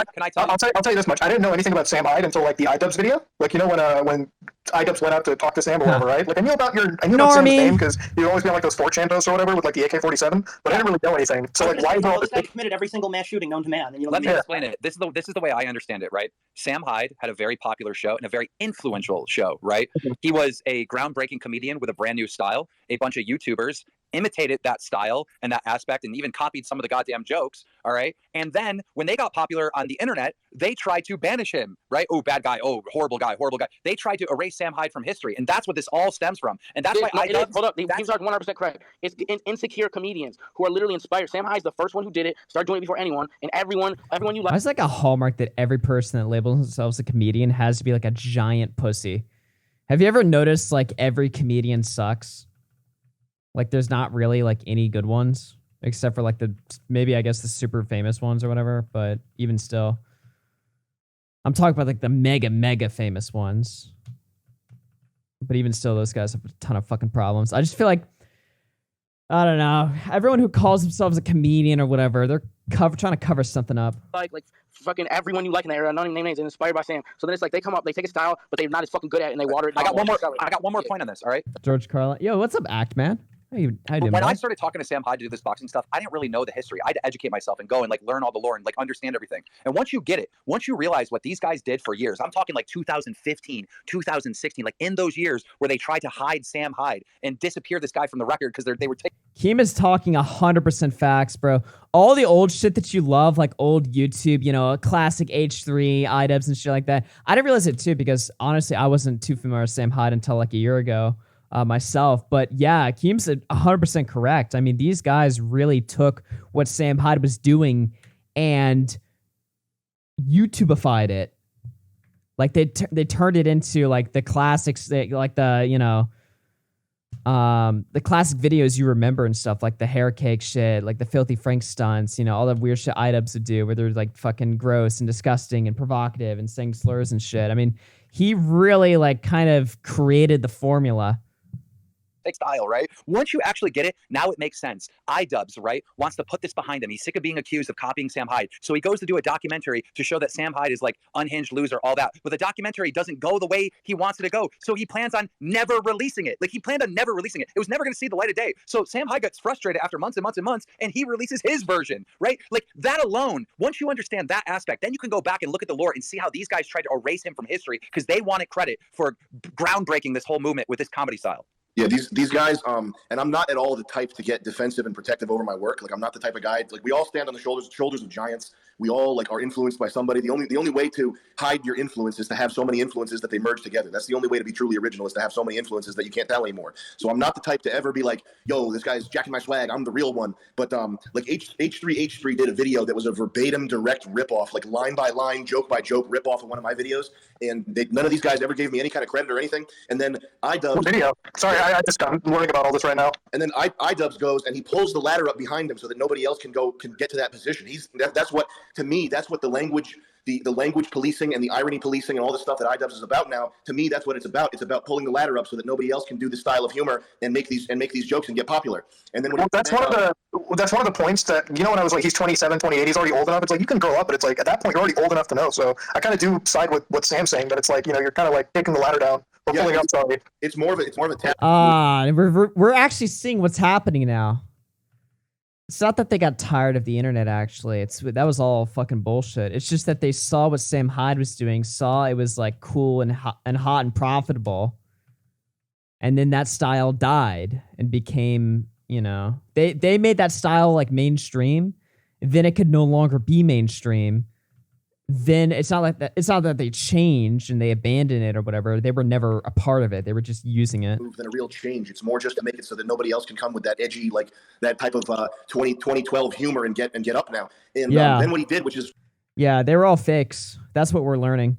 This is actually really interesting. I'm actually really glad I kept listening to this, because we're actually understanding a lot of, because people cherish YouTube history, especially the old days. And when I say the old days, I'm talking 2013, 14, 15, and 16, and a little bit of 17.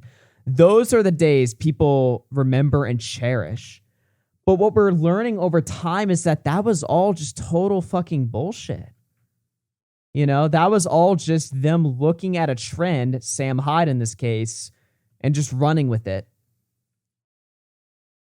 And now they run with whatever is like cool and modern now, which is, I mean, H3 does his little SJW woman podcast, and Idubbbz does his influencer boxing, because those are cool now, you know? So it's not that they were like, oh, they got it, but now they don't get it. You can't get it and then not get it. You either get it or you don't, right? So what we're learning over time, listening through this space, is that, they were just fucking really nuts. Grifters, basically. Except instead of political grifters, they were just entertainment grifters. He came out here to do a documentary about how I'm washed up and how my life sucks and all these other types of things. And exactly. People bringing up Leafy never changed, at least unlike Anisa's boyfriend. Yeah, what is the number one criticism Leafy got when he came back?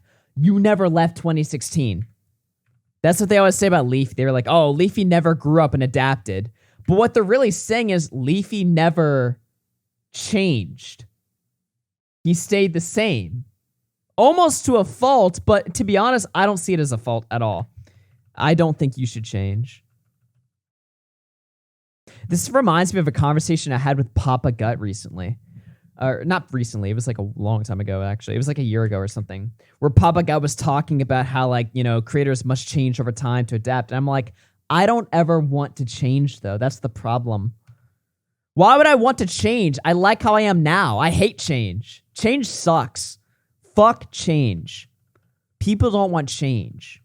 Even when you look at it from a perspective that's not about drama. Remember when Angry Joe stopped making his angry rants or whatever and started making different content, and then his whole audience turned on him? They were like, fuck Angry Joe. We want video game reviews. You know, you're trying to make all this other stuff, this other like media related content. It's just not what we want. And it created this sort of like giant war between Angry Joe and his original fan base. It'd be like if the Angry Video Game Nerd stopped doing his AVGN episodes. You know what I mean? And he does make other content. He makes a lot of other content besides that. But because he still makes that main content people like, his original fan base never turned on him.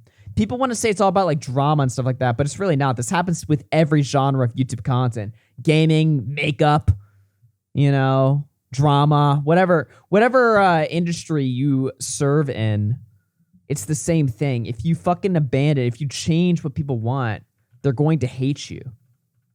And you can say irrationally so. You can be like, why does my audience hate me? I've grown up. I've learned. It's like, well, no, It's not because the audience recognizes that you've grown up and learned. They recognize that you were never what they liked in the first place, and now they hate you for tricking them. You know? The audience recognizes, oh, you lied to me, so fuck you. Now we're going to torture you. That's just the natural dynamic between audience and creator. I really fucked over my old Pikmin fans. Oh, I know you're joking, but you actually didn't. You know why? Because you still talk about Pikmin. You still cream over Pikmin games. You still stream Pikmin. You know what I mean? Like, yeah, I used to make all kinds of crazy different content, right? But I still like the things that I used to like. I never changed. That's the difference. But also, I had no audience back then. So honestly, even if I did change, nobody would have noticed. But I didn't. That's the difference. He was saying like weird. He didn't say that was the point. He said he wanted to get a perspective on what my life was like. But he came out here and he was saying weird shit like I'm usually the puppet master in situations like this, and usually I'm able to manipulate. Like he was talking to my crew and saying all kinds of suspect shit. And because in the documentary he wasn't able to make me look like an ass. When he came out here, he just didn't release the footage. So he was Chad's pointing out correctly. I haven't changed. I've gotten worse, actually. Footage for almost a year or 9 months, the documentary that he shot, and finally I had to edit together a version of it and it wasn't like a version that portrayed him in a negative light. It was just a version that was what we had with our cell phones rolling at the time. But yeah, man, he came out here to try to punk me, and now he's mad he wasn't able to. Yeah, and all that is I could.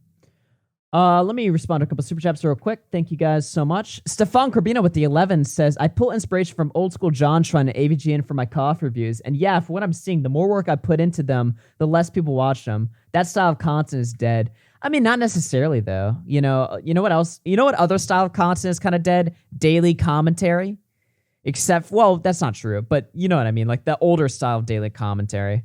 That's what I'm trying to bring back with my daily channel on Red Fox Comms. And so far, I think we're doing a decent job of it. By the way, go sub to that. I just want to say one thing. Other donation. Tom Nuke with the 5. People saying, oh, Leafy, come back. I would love to see Leafy come back and try and exist in the landscape nowadays. Well, the landscape changed. But if Leafy wanted to fire up a stream on Kick or whatever, he could absolutely still get thousands of viewers. Or even post videos in Rumble. With Sam is completely opposite of whatever Ian claims to experience. I went out there. Sam had already people lined up, just paying them on right there on the spot, lots of money, without not trying to be upfront about it. I could just see he was paying people to come in and out to train me. Yeah, exactly. You should. People are saying this, right? There's a difference between changing and evolving. You should evolve. You should obviously look to expand and do different things or whatever, right? And add things. You should always add, right? I agree with that, but you should never subtract. That's the difference. He was paying the gym. He come into the gym he's got so many responsibilities in the middle of shooting, trying to get his brand off the ground that was unjustly taken from him because of jealous comedians, bro. Sam's whole fucking story basically built around jealous comedians. But the point is Sam was 100% cool to me. So I don't know, that's the problem is I think people don't want to go have that experience with Sam to be like, oh, he's cool as fuck. I was able to call Sam Hyde and be like, hey, look, tone it down, bro. And he did. You know what I mean? It's like the whole concept that this is an unhinged person that's lost his mind and he's going to go kill someone someday. It's almost like he's a schizophrenic, murderous Nazi because Hassan said it in the stream and cried about LSF. Yeah, it's just not true. No, and here's the deal. The reason why we need people like Sam, Wait, why did they call Sam a Nazi? Dude, they call everyone a Nazi now. What the fuck? Why? Yeah, to be fair, I have to. Hassan calls Sam a Nazi because Sam donated to a free speech fund or something like that for a famous neo-Nazi or something like that. That's his source, which is weak. Everyone should support speech. Said some racist shit online. Oh, didn't you donate to some charity? Just a little bit though. I didn't say that much racist shit. Don't worry. I have never done such a thing. Go ahead, Mudahar. What were you saying? No, I was just saying, why do they call him a Nazi? And I know another person who's doing racist shit too. Like what, the NF slur? That was a long time ago, dude. It's just a way to defame anybody who's vague, even a little bit right wing, even a little bit of a Trump supporter. It's just a catch-all term that you use to slander anybody who's not a fucking rainbow flag waving guy. Hassan Piker seems like the type that would be promoting punch a Nazi, but he won't fight you. But I'm begging him to punch a Nazi. I'm begging him to put me out of my misery. He's such an alpha male team. He's such a tough guy. He's the biggest man in Japan. He's got such broad shoulders. Keem, I'm not that good at boxing. I'm slow. I'm old. I'm almost 40 years old. Yeah. I put up $2 million. I told what's his name? Hassan. I told him I would put up $2 million of Bitcoin from a mystery donor, but we have a real Bitcoin address with $2 million, at least when it was $60,000 with Bitcoin. We had $2 million in there. We put up $2 million for this clown to fight me. He's he could punch a Nazi. He could be a fucking hero. He could be the hero of Twitter, of Tumblr forever if he just put me out of my misery. Please, God. Well, at the end of the day, we do have to recognize that Hassan Piker did give you respect, though. Like, remember when he first reacted, he said, Sam Hyde would kill me. Like, I'm not fighting him. I would get destroyed. Like, so he did give you some respect at the beginning. I remember. He's a wise man. I would put him through the ropes. I would redefine violence. I would cheat. I would step on his feet. I'd be grabbing the back of his head. I'd try to poke him in the eyes. I'd fucking knee him in the balls. I'd be, oh my God, Keem. I'm gonna take that off right now, dude. What the fuck? It's about to nut. I think Hassan Piker made the right decision. Dude, Keem, if I got the word that I was going to fight Hassan Piker, first of all, I'd be doing cardio. And you know I don't do cardio. I would be running 8 miles a day. I'd be on EPO, whatever that thing is, that blood doping thing. I would be doing I'd have fucking adamantium injected into my knuckles. I'd have lead weights in my elbows. I'd be swinging elbows.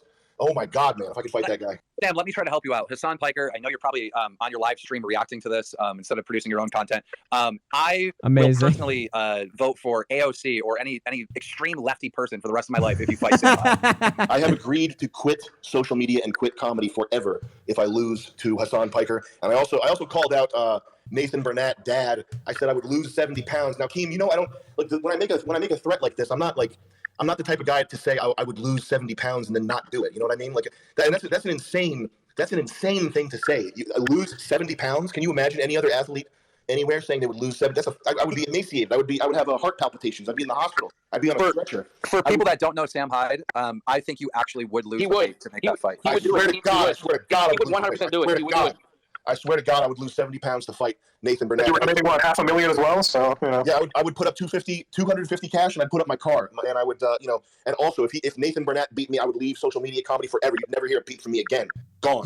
You know what the sad thing is? I hope Creator Clash isn't turning like political, right? And isn't like going to become like a lefty thing or whatever. Because once again, if that's the case, like, dude, Xander Hall's vindicated. Everything is political. It always goes back to politics. Xander lefty Hall, and righty people, wherever they are in the political spectrum, they have to be on the same event. Like, we have to do stuff together. We can't just separate the fucking country into two sections. Like, that's so stupid. And I really hope that is not part of this either, right? Where they're looking at Sam and they're calling him like a conservative or something. I'm gonna tell you what it is, though. I'm gonna tell you what it is. It is split in two sections. It's real versus unreal. That's really what the division is, all right? Are you awesome, or are you cringe, or are you based? They have it separated like this. They are separating it left and right. And I'm telling you, over there at Creator Clash is the Patty Cake Boys, and they let me in, and I'm a big hitter. They let me in the Patty Cake Boy Club. And I'm telling you, over there at Misfits, where you and Sam swing, it's the hitter club, bro. And I'm telling you, that's why they're trying to keep that shit separated, because they let a mini, I'm a mid hitter. They let a mid hitter in the Patty Cake Club, and that shit needs to be separated, King. There needs to be separation, actually. So I feel like you're wrong on that, because y'all are in the hitter club.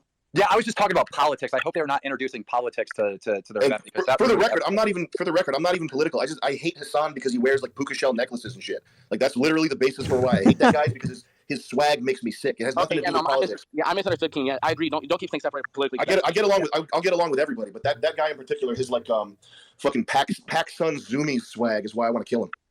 Dude, I never got along with Hassan Piker. I would disagree with one of his points and be like, well, you're wrong because of this, and I tweet at him, and he'd respond with no counterpoint. He'd just be like, ratio. I'm like, what the fuck is this? I thought this was the political debate guy on Twitch. You guys are fucking dipshit, cokehead. Word I can't say on Twitter. Yeah, Hassan doesn't debate because he loses all of them, unironically. I'm not even joking. Hassan used to debate everybody. He does not do that shit anymore. It's so much easier to fucking preach and sit there and honestly do stuff like this, like reactions and stuff like that, than to debate. He's there to prove to 16-year-old girls why he's cool and awesome, not debate. All right, guys, is that it? Have we exhausted everything here? Yeah, I think we got away from the main point there a lot. I just want to point out, it would just be cool if they put Froggy back on the card. I don't know, man. While the Sam Hyde stuff, it would be nice if they could let me know sooner. Do you think they could honestly put Froggy into the card now and turn this around? Because as crazy as that fucking sounds, honestly, fuck it. If they put him back in at this point, it's like, I don't know.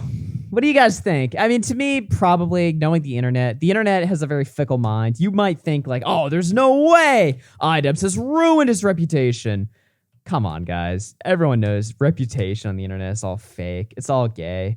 If they pulled some Uno reverse card shit and, just pretended like this never fucking happened, I think the internet could be tricked into never thinking about this ever again. They won't do that though.